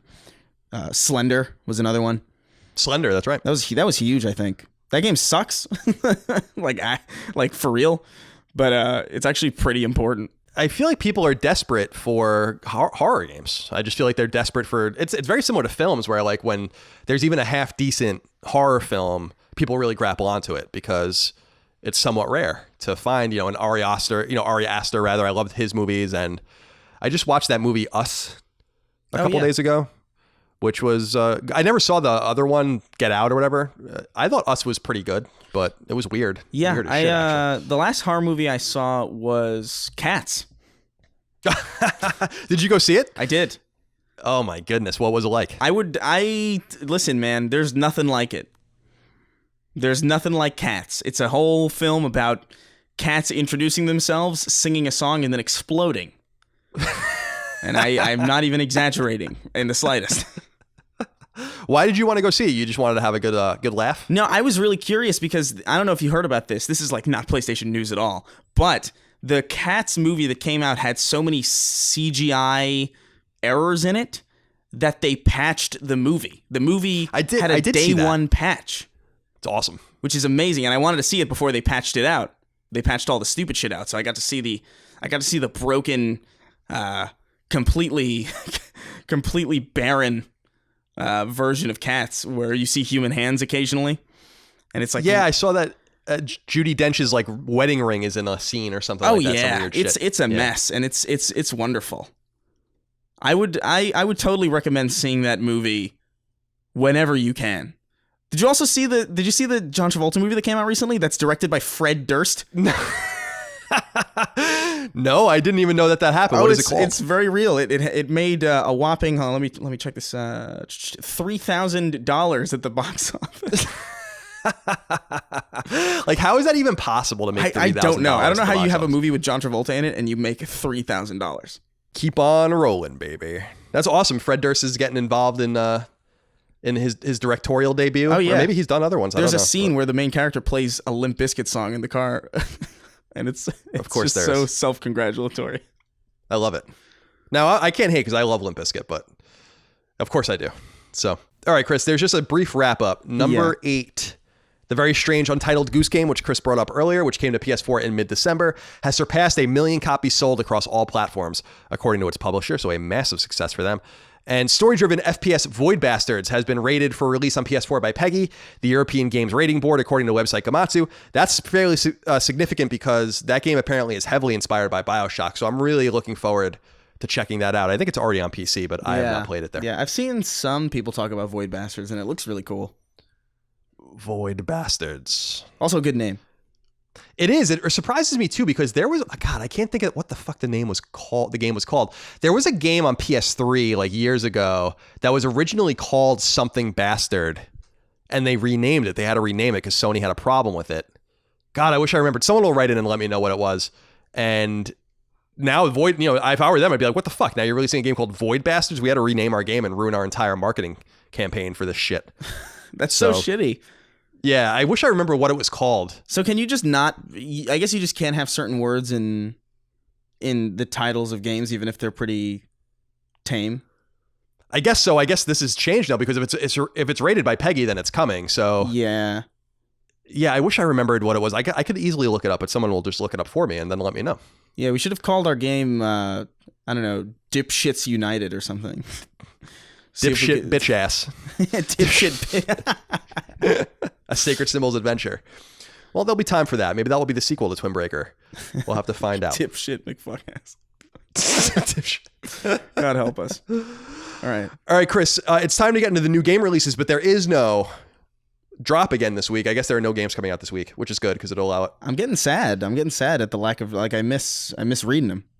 You're getting sad, but I'm getting scared because I'm wondering like how big this drop is going to be next week. Oh yeah. If we've gotten this long without a game release. So getting a little nervous on my end because I think this is like 3 weeks in a row now with no drop, but we didn't only miss 2 weeks because we did our Game of the Year episode. But we did have a letter here from Timothy Bryant. He wrote in and said, "Hey, theory of entertainment, E equals CM squared." Whoa. Oh. You guys didn't have a drop last week for the new game releases, and it made me wonder, how many games would have to release in any given week for you to go, I'm not reading all of these games? I figure somewhere around 50 games, you'll go back and actually count them so you can tell us and Chris how many games you were actually released. But what number do you think you would go to get to where you would not even read them all for that week? Or are you committed to reading them no matter what? My guess would be somewhere after 100. Keep on entertaining me and making all my decades great again. I feel like we had like 25 one week, right? Something insane like that. Yeah, I think that didn't dissuade us. I think the second that it takes up more than 2 pages of a Google Doc, you know what I mean? I feel like the second it gets to that point, I'm like, listen, you gotta calm down. It's too much. You gotta be reserved about what you're gonna put out. Just don't put anything out if you're gonna put it out alongside 50 other video games. There's no point. You might as well just delay it. Yeah, I feel like with Twin Breaker, like the only reason Twin Breaker is going to sell is because of our show. No one's going to notice it otherwise, right? Yeah. So like, I always wonder, like we have the advantage of we're going to sell thousands of copies of this game because of the show. And we're really thankful about that. I have no doubt we're going to sell thousands of copies of our game. But if you don't have that advantage, then I just wonder sometimes how many of these games or how many copies of these games actually sell, because like, is someone going to come across Twin Breaker and buy it naturally? I guess maybe some people will review it or something, but yeah, I'm a little scared of that, to be honest. I'm a little scared of our game getting reviewed because the shoe's going to be on the other foot for once. Hopefully we don't get a bad Metacritic score. We'll see. Oh, well. The game's really fun. I mean, I play it and Chris has played it. I think it's really fun, but we'll see what everyone thinks about it when the time comes. You have to all be very patient out there. All right, Chris, since there are no games to annoy us, and to Timothy's point, I mean, my whole goal with the game releases is to just I want to talk about every game once, like every game that comes to PS4, PSVR, PS5, Vita. I want to just say it once on the show. That's like kind of my OCD thing. So that's kind of the reason that we want to do that. And I don't know that any game or there would be too many games, although people keep complaining about the list. But remember, we put a poll out like a while ago and asked people like, well, what do you think? Should we keep doing it or not? And that was a publicly available poll, as I remember, but I could be wrong. And it was like 4-1 that wanted us to keep doing it. So I think most people get the humor in what we're trying to do. I mean, we lose I wish people wouldn't skip it. I know some people do skip that segment of the show because I think that's where we actually lose our minds the most and the show becomes funniest. Yeah, I think so too. There was one particularly, and I think the last one that we recorded sequentially, that really got me laughing. Yeah, that was the one with the guy that had the autism, the nameless kid with right. It's a shame. You're missing out, I think, if you skip the drop. I think so too. Plus, it's a nice way to legitimately find out what's coming out. I mean, not that the descriptions ever really tell you, but they try nonetheless. So, Chris, with the vacancy of a drop this week, just like the last time we didn't have a drop, there will be 10 questions, comments, concerns, thoughts, and ideas from the audience here to wrap up our show instead of 6, which is what tradition usually dictates. And we'll start with Zach Wishnuff, who says, Colin and Chris, if Nintendo ever stops making consoles and goes third party, do you think that they'll eventually be acquired by Sony or Microsoft, or possibly sign an exclusivity deal with one of them? And would the exclusivity of their IP be enough to end the console wars? Keep making Tuesdays great. Well, first of all, that's not going to happen anytime soon. Switch was the best-selling console of 2019. It's going to be the best-selling console probably of 2020 as well. And that includes, by the way, the new consoles, because they're going to have 12 months to sell it as opposed to a month and a half, which is what PS5 is going to be on the market for, Xbox Series X.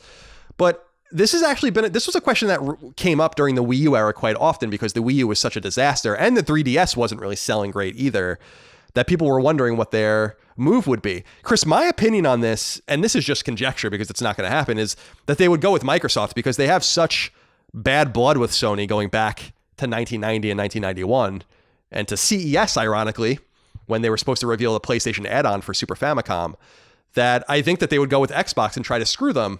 And we've talked about it on the, I think, Sacred Symbols Plus in the past. Microsoft tried to get in bed with Nintendo a while ago. I mean, back in the 90s before they made the Xbox. So I feel like that would be the combination that would make the most sense. And I do believe that if one of the two big non-Nintendo hardware manufacturers got Nintendo and got their IP, I think that would end the console war, ostensibly.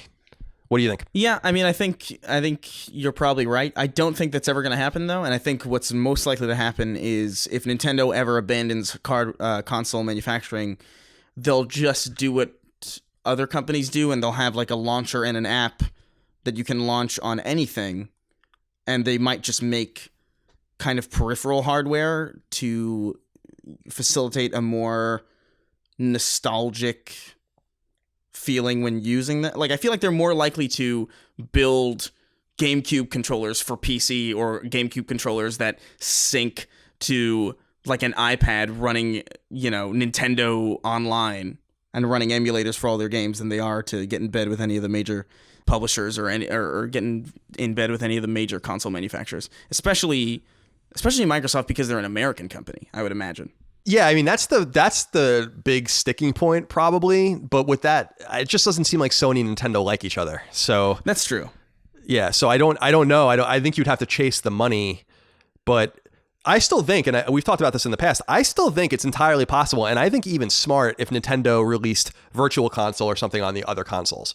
I think that would be, and then like you said, like they would release an NES controller that synced to PlayStation and an NES controller that sunk to Xbox. I think that would be like a huge moneymaker. Yeah, no, that would be huge. And I do think there is precedent, because I don't understand how this works still. All of this news broke, I think, early last year or maybe even 2018. I can't remember when. But when they said Game Pass or Xbox Live is coming to Switch, I'm like, what does that even mean? That's right. That's right. That happened, and I still don't know what it means.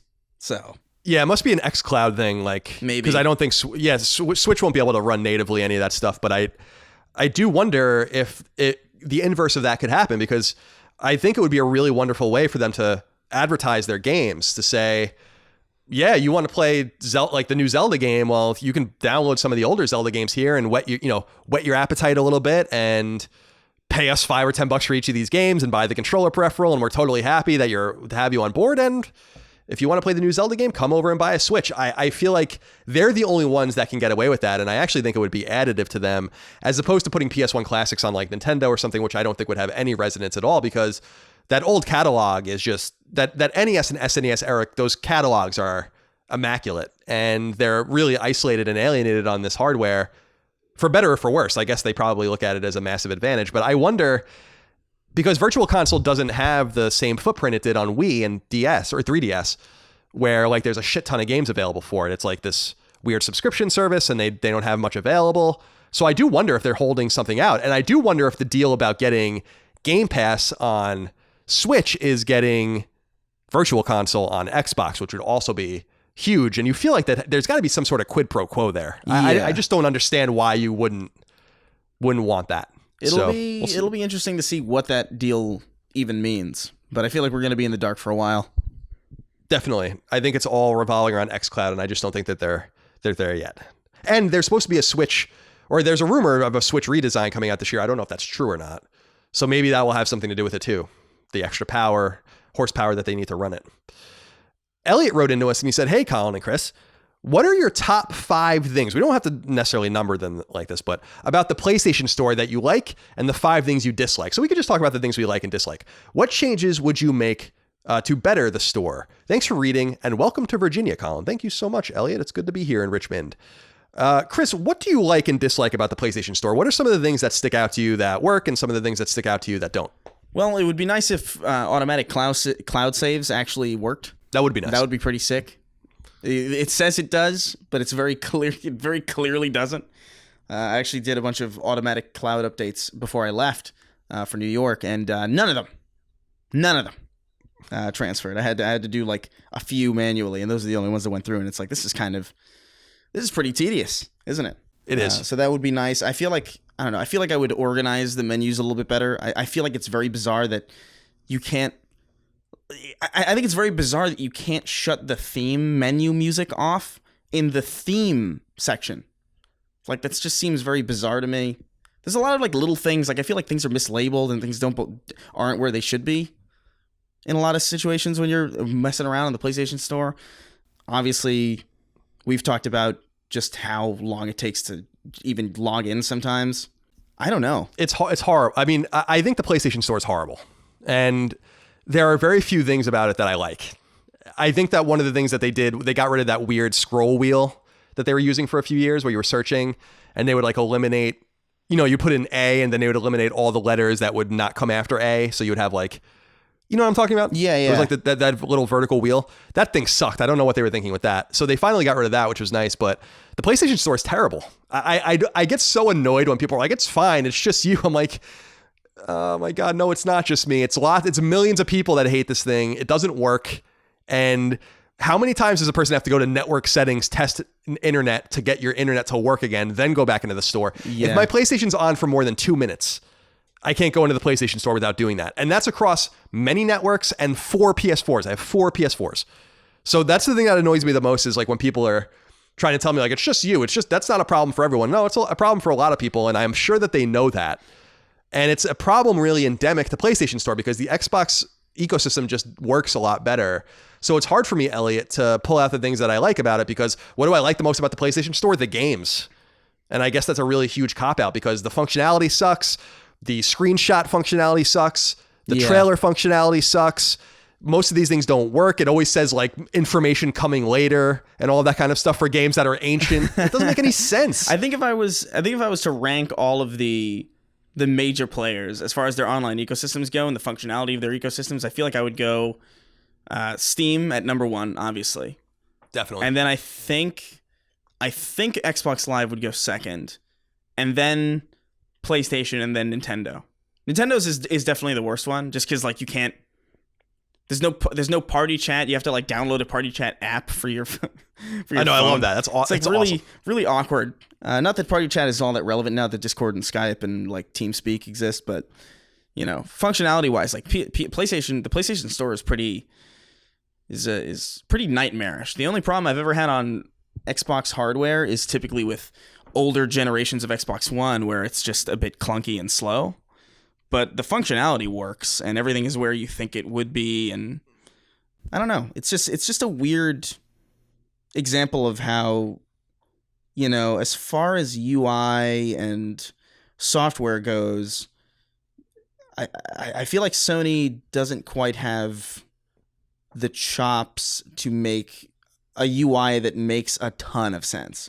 They'll make UIs that work and you can use them and it's fine, but very, very rarely are they, exceptional to the point where you don't notice how good they are. It's probably, definitely, because it's probably unquantifiable in some way how much money it's cost them. Right. And how many game sales it's cost them to not. I mean, I can tell you right now, I've gone into the store and been so frustrated, been like, fuck this, I'm not buying this game. And I just don't buy it. And it's not often a first-party game, but it's often a third-party game. And if I were a third-party partner, I'd be like, this is bullshit. Because if this is like an anecdotal thing that's happening to this person, then this is certainly happening to other people. It's not just, I run a PlayStation podcast. Like I've been professionally covering PlayStation my entire adult career. This is not something that I know that I play up like the hamminess and the dumbness of like the tech and all that. I don't understand these things, but I'm not stupid. Like I know how these things should work and function. And if it's turned me off from buying things, and it's certainly turned people off from buying things. And I'm just so frustrated when I go to like a game object and then I go in and it's like, oh, information coming later or whatever. I'm like, this game came out 4 years ago. What are you talking about information coming later? What the hell is going on this thing? And it really annoys me.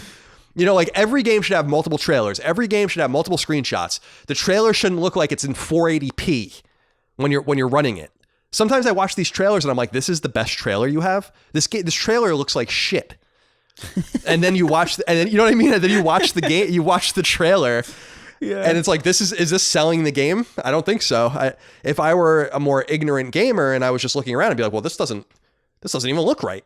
Yeah. But So I think part of that comes from the fact that they don't want to spend like the bandwidth to send you like 1080p or 4K, like explicitly send you those kind of trailers because of bandwidth issues. And you can probably get them in some way if you just make the screen bigger or whatever. But like, you shouldn't have to even do that because you should just be able to watch it. It's a trailer.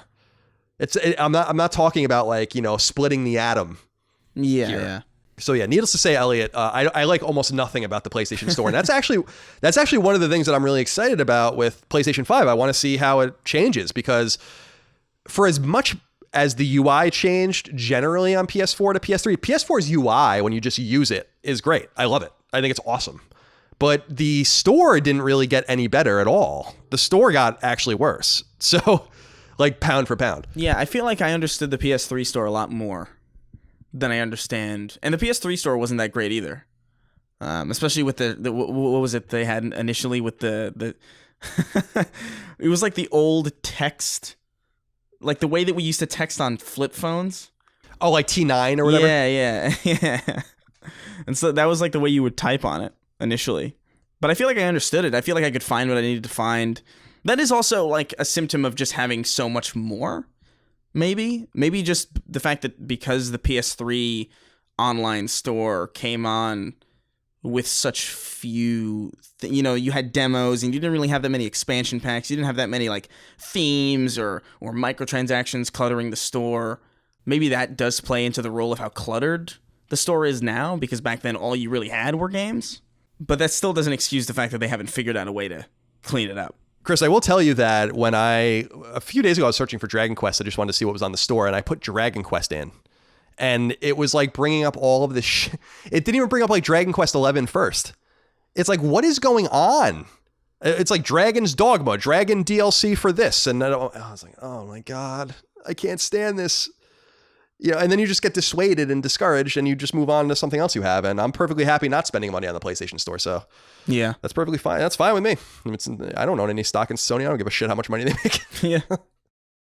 All right. Christopher Weaver wrote in and said, hey, CNC, with all the PS5 rumors going around, what do you think of the backwards compatibility rumor that it will allow you to play all 5 generations of PlayStation games? How feasible is that? Would it be similar to how Xbox does it with select games? How much of a selling point is this for a new console? Thank you for your thoughts. Keep bringing us the great content. Did you see this? This newest rumor came from Hip Hop Gamer. Did you see? I did see things about it. I didn't see any substantiation of it. Yeah. To me, all right. So this is where I stand because first of all, the rumor also said that like they're keeping PSP functionality open. I'm like, no, they're not. So that would be nuts. If you could play PSP games on PS5, that would be fucking crazy and awesome. But I just don't believe that that's possible. And I also don't really trust this source, to be perfectly honest. But what I'm feeling inside me is like, how is, to the point Chris was asking, like, how is this going to work? Like, you're going to be able to put discs in your PS5 and read them? Or are you talking about like functionality with the stores? And if so, like, how is this all going to work? I'm hopeful that this is true because this is what we really want, but I'm really skeptical of, with PlayStation, I'm just generally skeptical generally. I think that's a good place to be with anything you really love is to be skeptical and challenge it and kind of hope for the best and expect the worst. And sometimes we get really good shit like PS4 and sometimes we get consoles that are really struggle like PS3. And so I don't know that I really believe this. I want to believe. It's like the X-Files poster. Like, I really want to believe, but I just don't know. How does this strike you if you were to put money down? What do you think? I don't think... If I were to bet, I feel like they're just going to rope backwards compatibility into PlayStation Now because it already exists and people already are accustomed... the people who use PlayStation Now regularly, I don't know how many people that really is, but they're used to playing older games and older software on that service. So it's almost kind of like, not necessarily like they shot themselves in the foot, but it seems like it would be almost confusing to then have, backwards compatibility on the store. Maybe you emulate the PS3 store to download PS1 classics and PS2 classics, but then that's even weirder. So what do? That you put all the old games back up onto the new PlayStation store with new ROMs? Are they building like a crazy disk drive that reads 5 generations of discs? Like, I don't... This seems very just bizarre, and I don't know if it's... I I don't know how they would even market this or talk about it. Yeah, and I don't know how much it matters. I mean, it matters to people like us, and I think it matters to people that play this, or I'm sorry, listen to this podcast.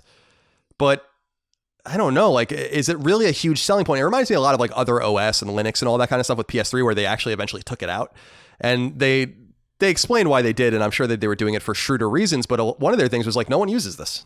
And we can see that no one uses it, so no one should really care. And so I just, first of all, I have a really hard time believing that it's going to accept discs. Yeah. I think the solution that, I mean, it's going to accept PS4 and PS5 discs. I think that'll be as far as it goes. But I think with, like PS2 classics are already natively available on PS4, so those should be available. So this really leaves PS1 and PS3 games. And then if you want to bring PSP and Vita into it, which I really doubt, I mean, Vita's not even going to be possible.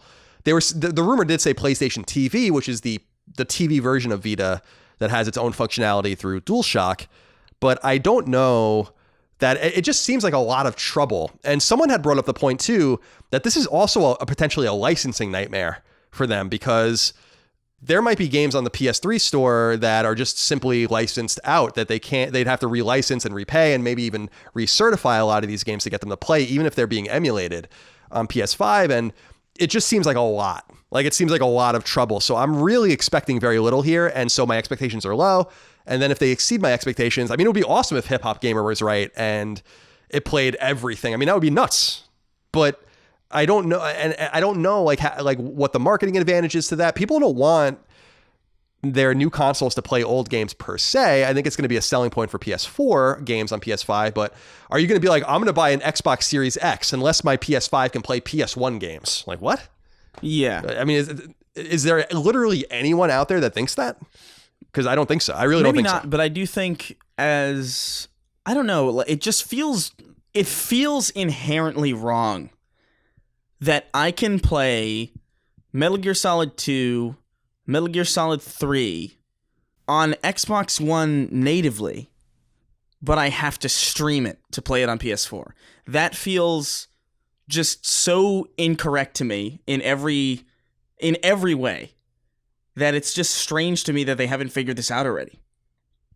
Like, there's no reason why. Can you imagine if the Xbox One came out and you couldn't play any Halo games except for the 5th one, but like the original trilogy was on Switch?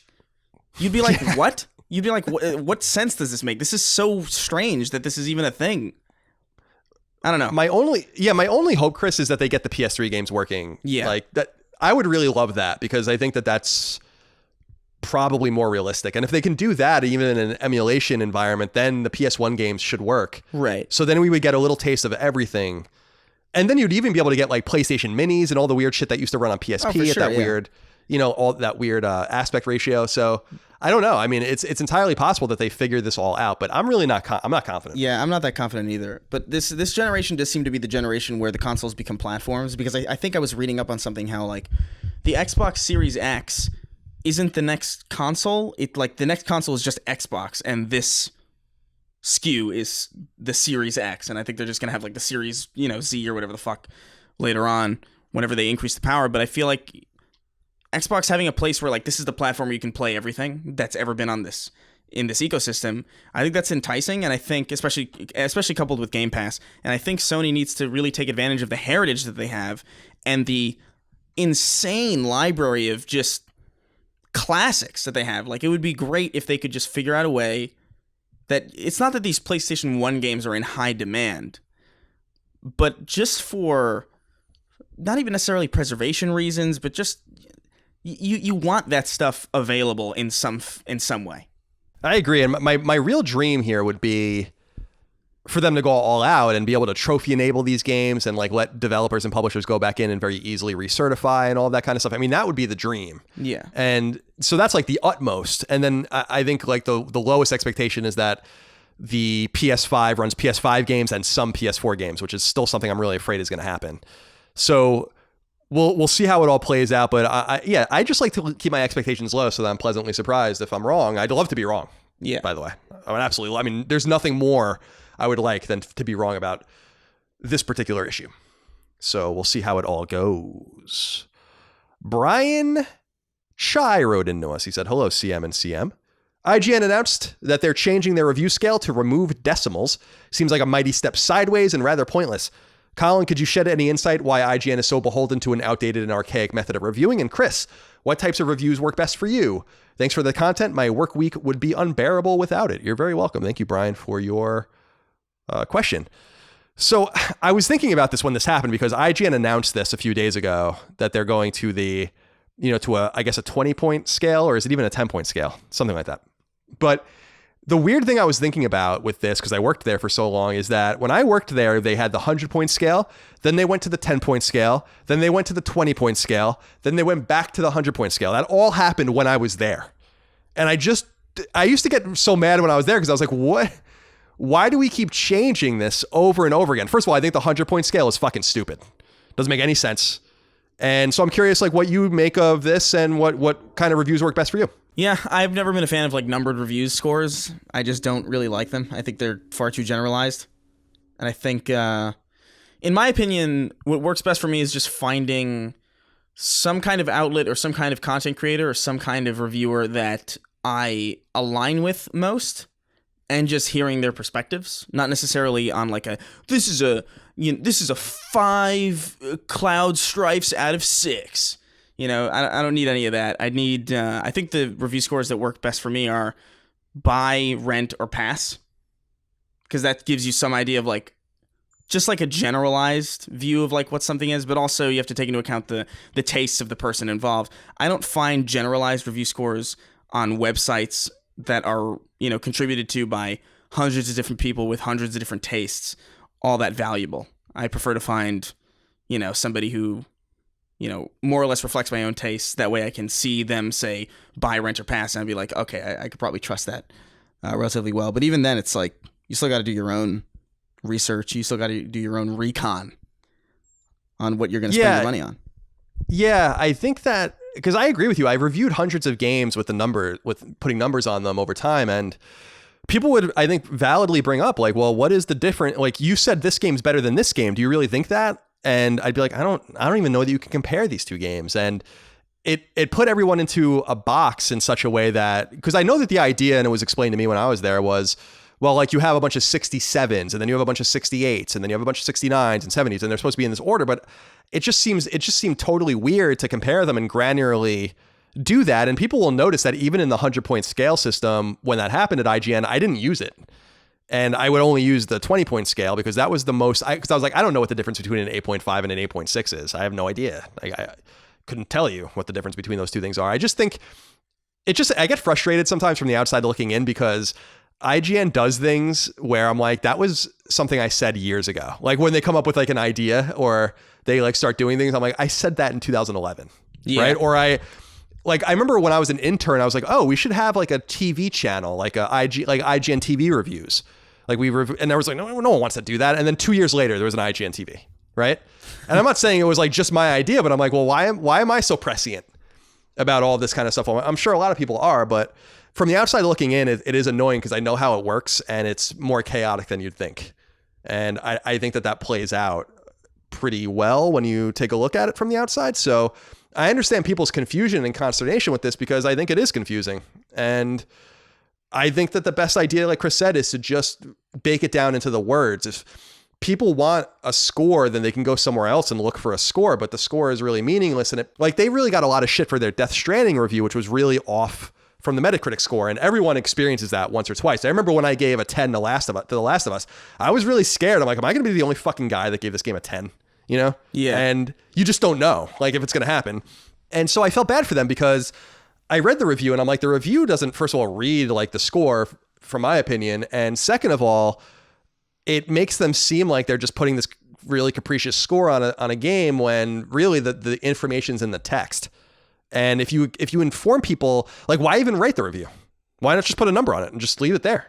Because you're basically aiming at the lowest common denominator anyway. And that's why I like doing our our 90-minute review discussions we do on Sacred Symbols Plus, because it allows us to really explore the ins and outs of the game and solicit questions and comments and allow us to kind of go down these different avenues without saying like, well, I give it a 4 out of 5 stars. Yeah. And then people listening can like work through their own kind of like, if they hear something that you or I say, they can like channel that into how they might feel about something and cross-reference it. It feels like a lot more valuable as far as consumer information. Like I remember like I tweeted something about the review score system on IGN, and like I got some people, I think Ryan McCaffrey was there too. He was saying like, oh well, 10 out of 10 is a really marketable thing at IGN. It's like everybody recognizes it, and I'm like, I guess, but I don't know. I can't argue with that. I guess that's true, but does that serve the review? I don't think it does. No, it doesn't, because I only gave out 110 in my entire time there, which was The Last of Us, and I kind of felt firsthand what that was like for the audience to be confused, because they're like, oh, it's perfect? Well, Ellie's running across the screen and no one sees her and stuff, and I'm like, I didn't say it was perfect. Like it's called a masterpiece. That's what the 10 is, but I see that if you think that it's a 10 out of 10, then I understand how that might read as perfect. And even though the rubric says something different, see, that's the point. It's like there is no ambiguity when you read the text. And people had brought up to me in the past, like, oh, you said you liked this game more than this game, but you gave this game a better review than that game, like a better score. And I'm like, I don't know, man. Like I can't keep up with all this shit. I don't know. I wasn't keeping that was the one thing I can say with certainty, is that when I was there, I wasn't like keeping like a running list of the scores I gave everything in order to try to fit them in. I just gave the score that I felt was right. And then later on, you kind of expose how silly the system is when someone brings up a totally valid point like that. Oh, well, you said how much you liked this game more than this game, but you gave this game a half a point higher. And I'm like, well, I don't know what to say about that. Yeah. Because it doesn't reflect my feelings, I guess. It's just kind of how I felt at the time. I don't know. So yeah. It's a weird system. I understand why people... It's weird. It's just weird, especially because it's changed so much. And it changed so much when I was there, and it's ping-ponging back and forth, and I don't get it. I don't think it's doing games criticism any favors, but that is my opinion. That's been my opinion for a really long time. They didn't listen to me when I was there. They're certainly not going to listen to me now. Jonas Johnson wrote into us. He said, hey, CNC, I know you are both a big fan of Ken Levine and his previous masterpiece, BioShock. We certainly are. I've been really eager to see what he's currently working on. What do you guys think he's up to? Greetings from the freezing hellhole of Norway. Well, you're right, Jonas. Thanks for writing in. Chris and I are both huge Ken Levine fans, and we're both huge BioShock fans. I think we would both put that in our top 5 games of all time. No, for sure. I want to speak for Chris. Yeah.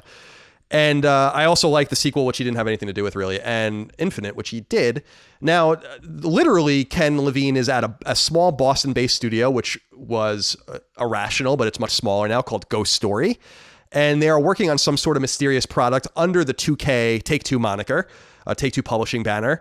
And it's apparently a first-person sci-fi game, but so just like BioShock, but we really don't know much more about it. Apparently, it's supposed to be pretty sophisticated in terms of what it actually is. And apparently it's taking so long. Remember, BioShock Infinite came out almost 7 years ago, which is incredible.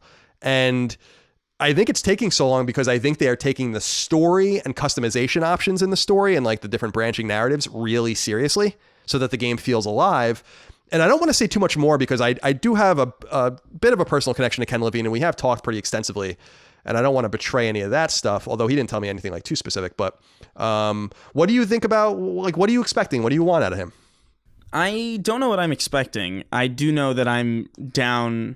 I want to know what it is, and I'm eager to find out because I feel like Ken Levine is one of those people who like could pull off something like not like a Death Stranding, but I feel like he could be one of those people who like does something that on paper sounds really just not engaging, but for whatever reason when you're playing it is. Like, he strikes me as one of those kind of auteurs, and I feel like I'm just eager to play something else like that, or something else that comes from a place of genuine,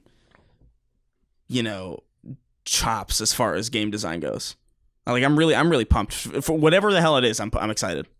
Oh, me too, man. I can't wait because I think pound for pound, Ken Levine is the greatest writer and game director in the entire industry. And I think that there are others that rival him. I think Neil Druckmann's one of those guys that rivals him as far as a writer and a creative director, and others, but he is so on it with the way he makes his games. And these games are made under a lot of duress. I mean, if you read about BioShock and BioShock Infinite's development cycles, they're not pretty. Oh, yeah. And some people don't like him. that worked for him. And some people are very open about that. It's apparently a very challenging and very spread out and stretched out and grindy situation to make the games, but look at the results. And so his team apparently is pretty small.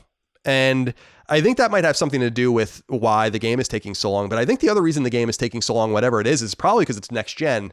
And I would imagine that they probably started making it on current gen and moved it over. I wouldn't be surprised at all if it was a PS5 and Xbox Series X game only. Oh, yeah. And I don't think it started out that way because the game's development started in like 2015. I just think it's taken so long. And he kind of wanted to get away from 2K, and then they kind of came back in. And so I think that relationship is kind of happening as well. Because remember, Irrational had a lot of layoffs, and he was only able to keep like a few of his guys and gals. There are quite a few women on that team. And so I think it's really exciting. And I agree with Chris, like whatever it is, I mean, I am positive that whatever it is, it's going to be awesome. Like I would be shocked if it's not going to be awesome. And I think it's really actually kind of a good sign too, Chris, that under the 2K banner, as we already know, we discussed this a few weeks ago, that they're making a BioShock game in Northern California, BioShock 4, technically. And that he has nothing to do with that. We already knew that. But the fact that they're comfortable announcing that and announcing whatever they're called, Cloud Imperium, not Cloud Imperium, that's the fucking guys that did Cloud Chamber. And the fact that they were willing to announce that while his game is still unannounced says to me that they're not going to be that similar, which I think is kind of nice too. And that they're willing to actually put both of those games out on their label, which makes me twice as excited because we're going to basically get twice as much BioShock. And there's nothing wrong with that. No, so not at all. Very, very exciting.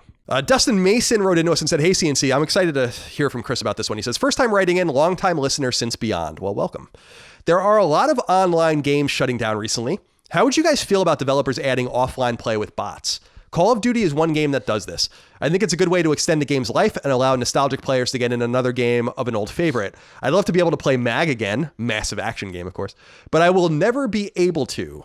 Chris, now you are an online player, and when we played Titanfall 2 on our Let's Play, we actually played with a mixture of bots and real players. How do you feel about the inclusion of bots in these games? Because I feel like that is a really nice idea, and I don't know how complicated it is to kind of put that in. Yeah, I feel like this is a really multifaceted kind of question, because Titanfall 2 operates in an interesting way where the player is the most powerful, individual, the most powerful character in any given multiplayer match. And all of the bots exist to kind of be cannon fodder. There are like grunts, I think they're called, in multiplayer matches in Titanfall 2 that are just really slow Marines that can't wall run and can't grapple and can't do anything. And you can just pick them apart really easily. And then there are like some stronger AI units that hack into things, but they still can't move around with the same finesse that a player can, because a player with that much control over the environment in a game like Titanfall 2, I mean, you saw when we were playing just the amount of things that you can do. Like, there is pretty much no area of three-dimensional space in Titanfall 2 that is unattainable for the player character. Like, that player can be at any point on any axis in that map. Whereas a game like Call of Duty, everybody's kind of stapled to the ground. And even in some of the newer games where, like, you can wall run, when you wall run, you're on a very strict animated path on each wall. So in a game like Call of Duty, it's really easy to have bots, because not only are the kill times really quick, so you can feel engaged when you're playing against bots, just as you're feeling engaged when you're playing against players, because they can kill you just as fast as you can kill them. It's such a quick turnaround on death. You respawn instantaneously. All of that kind of goes into Call of Duty is a game where that's possible. Titanfall is a game where it's possible because the bots are so below you. But in most games, I feel like bots just would provide a very unsatisfactory multiplayer experience.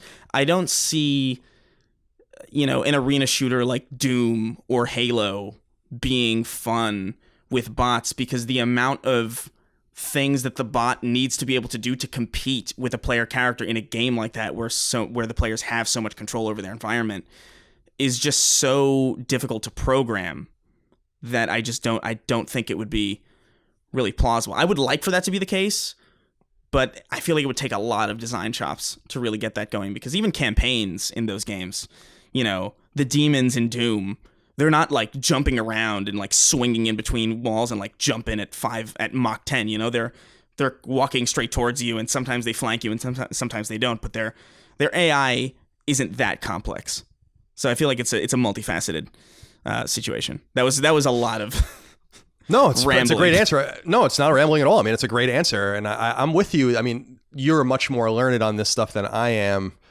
but I feel like it kind of defeats the purpose of the game. I understand that it limits.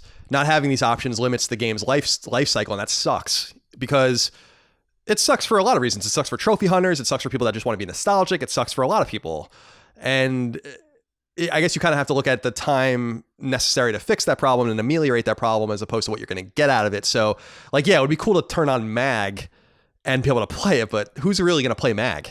Yeah. I mean, people weren't even playing MAG when it came out. So, yeah, I understand exactly what you're saying, and I think you're right. And I think that's why there just needs to be two different ecosystems for these games so that you either support one or you support the other. And if you can support both sure. in terms of single player and multiplayer, then you get that. But otherwise, yeah, like it's a shame that a game like Radical Heights or something died so quickly because no one wanted to play it. But that is kind of the market speaking, and you have to pay attention to the market. If you're part of the market that doesn't agree, you're still part of the losing market, and you're not going to have any voice in that situation because they're going to move on to what's next and what's profitable. Yeah, that makes sure. perfect sense to me. It's also just like a lot of design work, you know. Definitely. There's a lot of, you know, in Destiny you play like such a powerful character, and there's a reason why you don't fight other guardians in Destiny that are AI controlled, and it's just because the AI path of that character would have to be so insanely complex to be on par with even fighting a real player who's even just slightly okay at the game.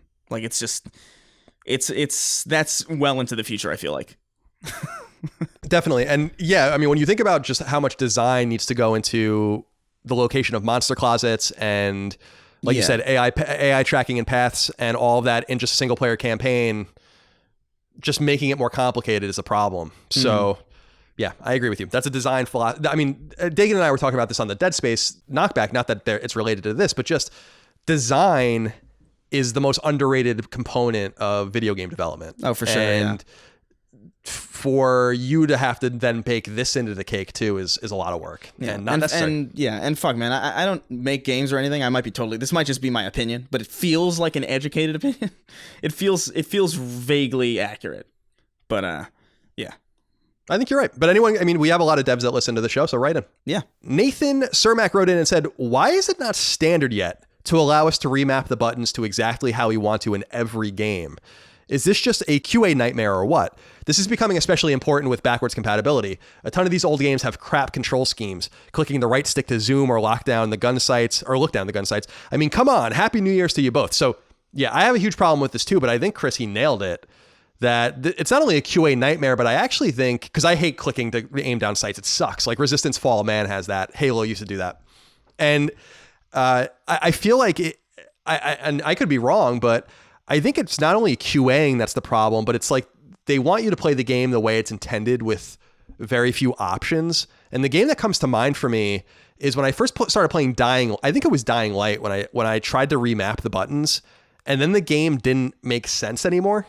And then I realized, oh, the way that they wanted me to play the game is the way the game really should be played. I just didn't want to wrap my head around it because it immediately didn't feel right. I think you were jumping with like R1 or something. It was like weird. Yeah. And I think that probably, going back to the design question, I think, or the design discussion, I think that probably is a major part of it, is like, well, we don't want you to like customize yourself out of playing the game the way we want you to play it, because then you might hate it. And it's not meant to be played like this. And so I think it's probably a little bit of both.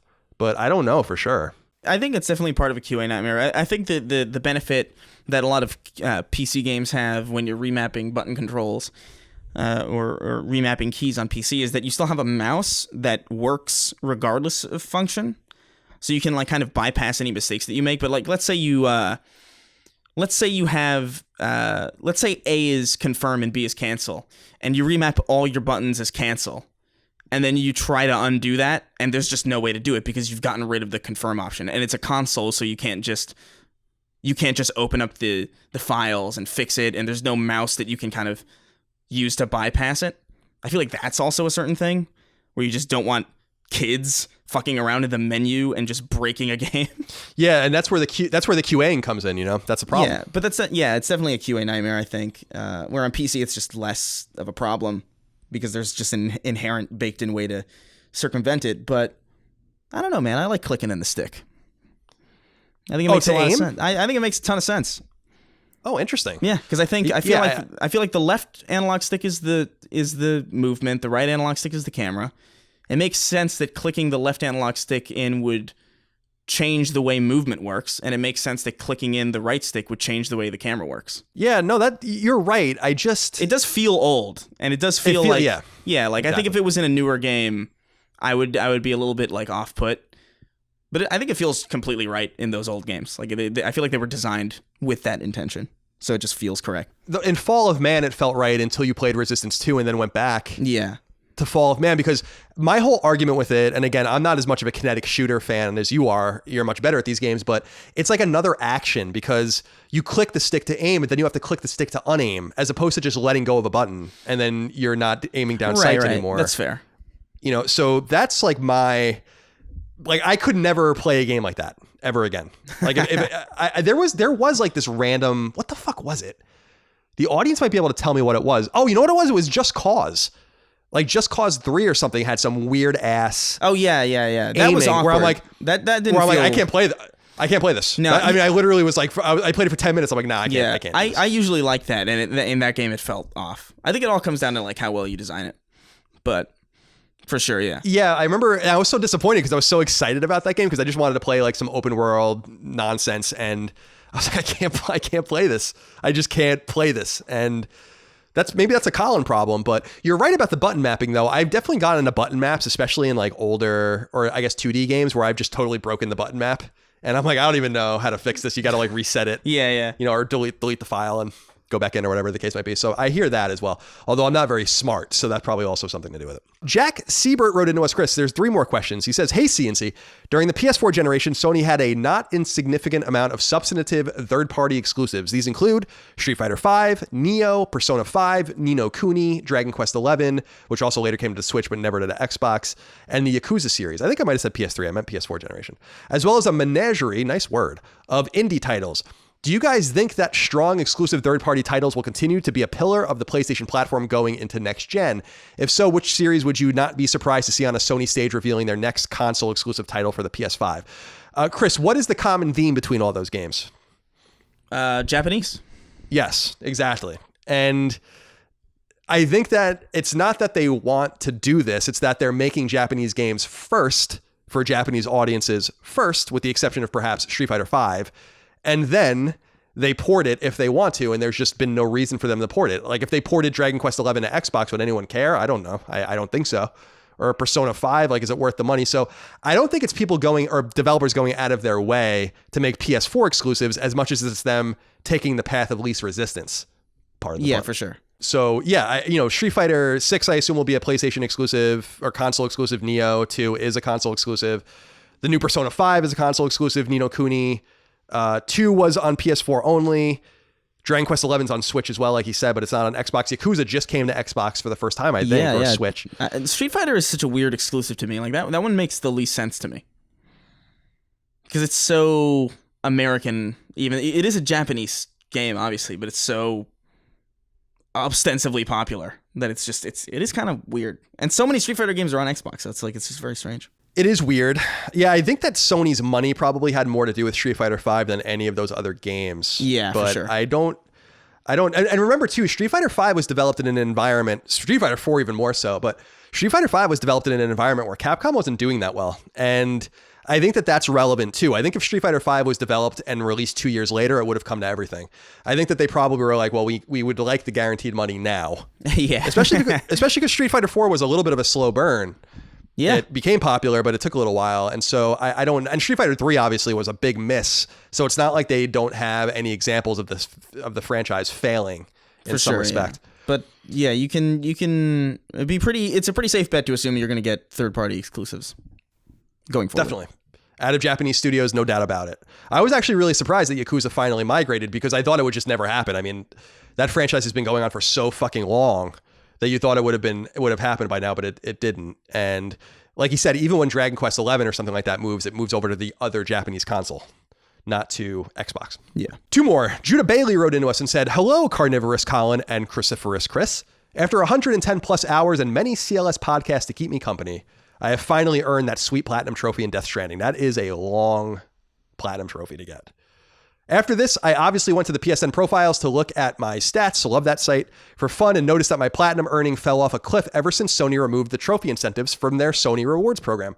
I used to work towards platinum trophies constantly, knowing that each one brought me closer to earning store credit on PSN, and looking back, it was some of the most enjoyable times I've ever had with earning trophies. My question to you too is this: would Sony ever create a little more incentive for trophy hunters? I know it isn't necessary, but I believe incentives like Sony rewards can help create a more lively ecosystem for PlayStation. Would love to hear your thoughts, and remember, do not underestimate the power of PlayStation. Well, I think we're underestimating them a lot, actually, but hopefully we'll be surprised. We've talked about this in the past, Chris, as far as the PlayStation or the Sony rewards program, which was tethered to platinum trophies for a while, which was great. I guess we can just talk more about this more generally, though.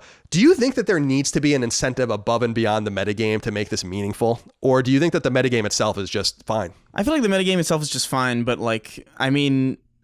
obviously this is something that matters to at least someone, which means it matters to people, right? So yeah, I don't know if there will ever be enough people participating in this kind of a thing to make it something that Sony would prioritize, because they haven't even really, people haven't even figured out backwards compatibility yet. And it took them forever to figure out, how to do name changes. And even doesn't work right. So like the idea that they would go back to maybe doing a rewards program for the handful of people that actually took advantage of it is pretty, not don't expect much from that. But I do think, I think little rewards like this is nice. It gives back to your community.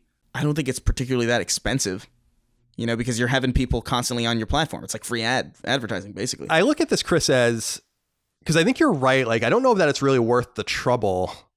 But I also look at it, this is a really weird reference, but I kind of look at it as like a central bank that has to like moderate the value of the dollar or whatever. And if every dollar isn't the same value, like your dollar in your pocket's the same value as my dollar in my pocket.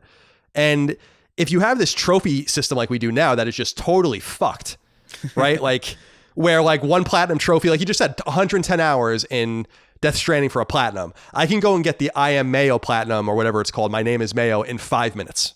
And they're both the same platinum with the same ostensible value on the system. Because they let it go for so long and didn't moderate, like a central bank would moderate the value of a trophy, for instance, just using that as a reference, then I think something like this is becoming increasingly impossible. And that's a shame, because if they just paid attention to this more and cared more about this, they could have had something really dynamic and interesting going on for many years. And instead they have this system that's totally botched, where it's just more about the specific trophies you earn, as opposed to like having, like, no one back in the day, everyone used to care about, like trophy hunters anyway, used to care about like how many platinum trophies you have, but no one cares about that anymore, because you could our friends, PS4trophies.com or .org, I think it is. I don't remember what it is, but popular trophy hunting YouTube channel and Patreon and stuff. They just did a thing where they earned 50 platinums in one day. And I have like 80 or 93 platinums or something like that in 11 or 12 years. And so it's the dollar for dollar thing that I think is really most relevant. What they could do is like really moderate their first party games so that all of the first party games have an equally challenging platinum trophy that might earn you something, which I think would be pretty neat, but I don't think they're going to do that. And I think the system's just too far off now, where they've really ruined it. And I think that it only matters to fewer people than it should, because they let it happen. Yeah. If they cared from the beginning, then this could have been something really robust and really interesting.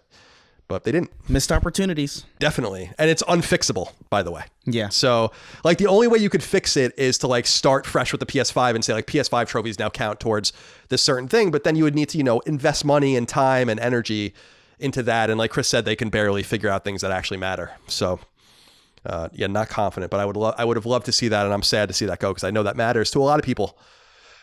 Final question, Chris, comes from Scott Hunt. He says, Wagwan CC. That's what is that? That's Jamaican, right? You're asking the wrong person. I guess I am. With the new Netflix series of The Witcher out, the game series has seen a huge rise in its player count, which we mentioned earlier. Do you think this will lead to a remastered collection of the first 2 games? And do you see yourself going back to the game in the future? This is a great question, Chris, because I really am confused why they haven't re-released Witcher 1 and 2. I know that they're not like Wild Hunt level in terms of their quality, but you think that they, like, those 2 games aren't even on PlayStation at all.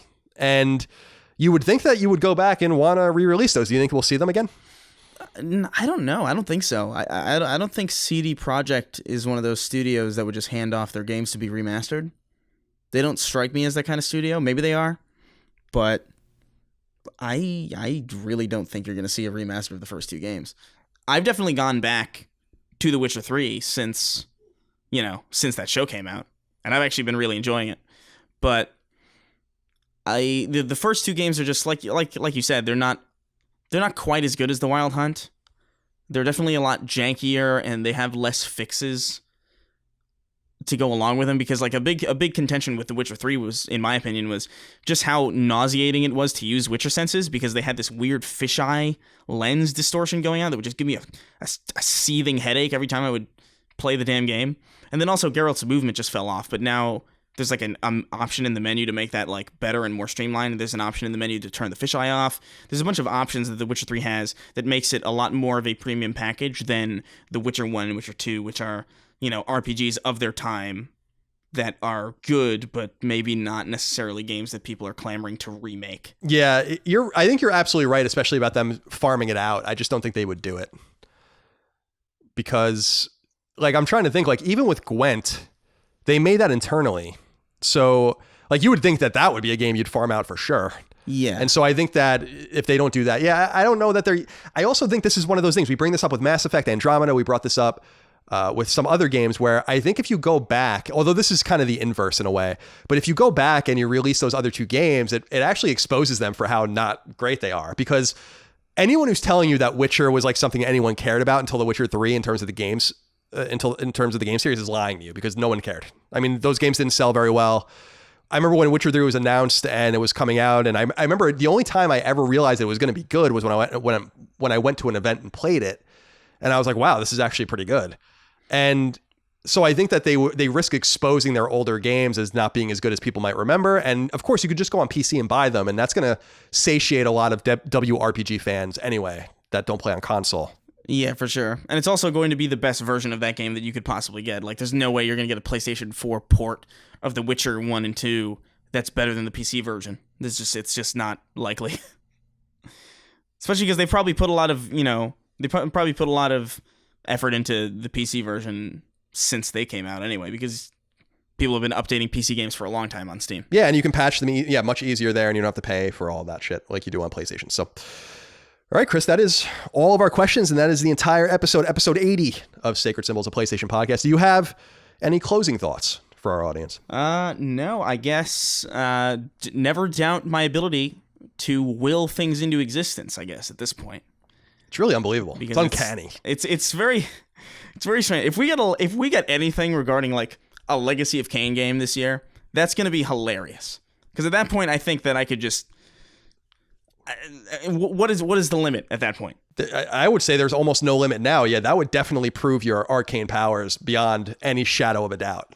Like the immense astrology, and you must do tarot cards or something weird in your spare time. I don't know what you're doing, but do you do tarot cards? I think you read them. I don't think you do them. Yeah, you read them. I don't know. But yeah, so I agree with you. I actually wouldn't be that surprised. Legacy of Kain, I feel like Legacy of Kain might come back. I don't know, but we'll see what happens. A little Crystal Dynamics action. Yeah. Who knows now at this point? I like how you're just like, yeah, but I don't know, maybe at this point. Yeah, I mean, Ape Escape. Okay, cool. It's a good video game, damn it.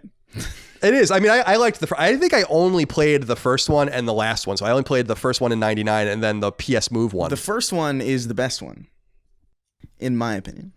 I liked it. I mean, it was a cute game. I remember it very well. I rented it. It's adorable. I didn't own it. This little 10-year-old anime kid sounds like a fucking 35-year-old man. Is that Spike or is that a different Spike. character? He goes like, hi-ya!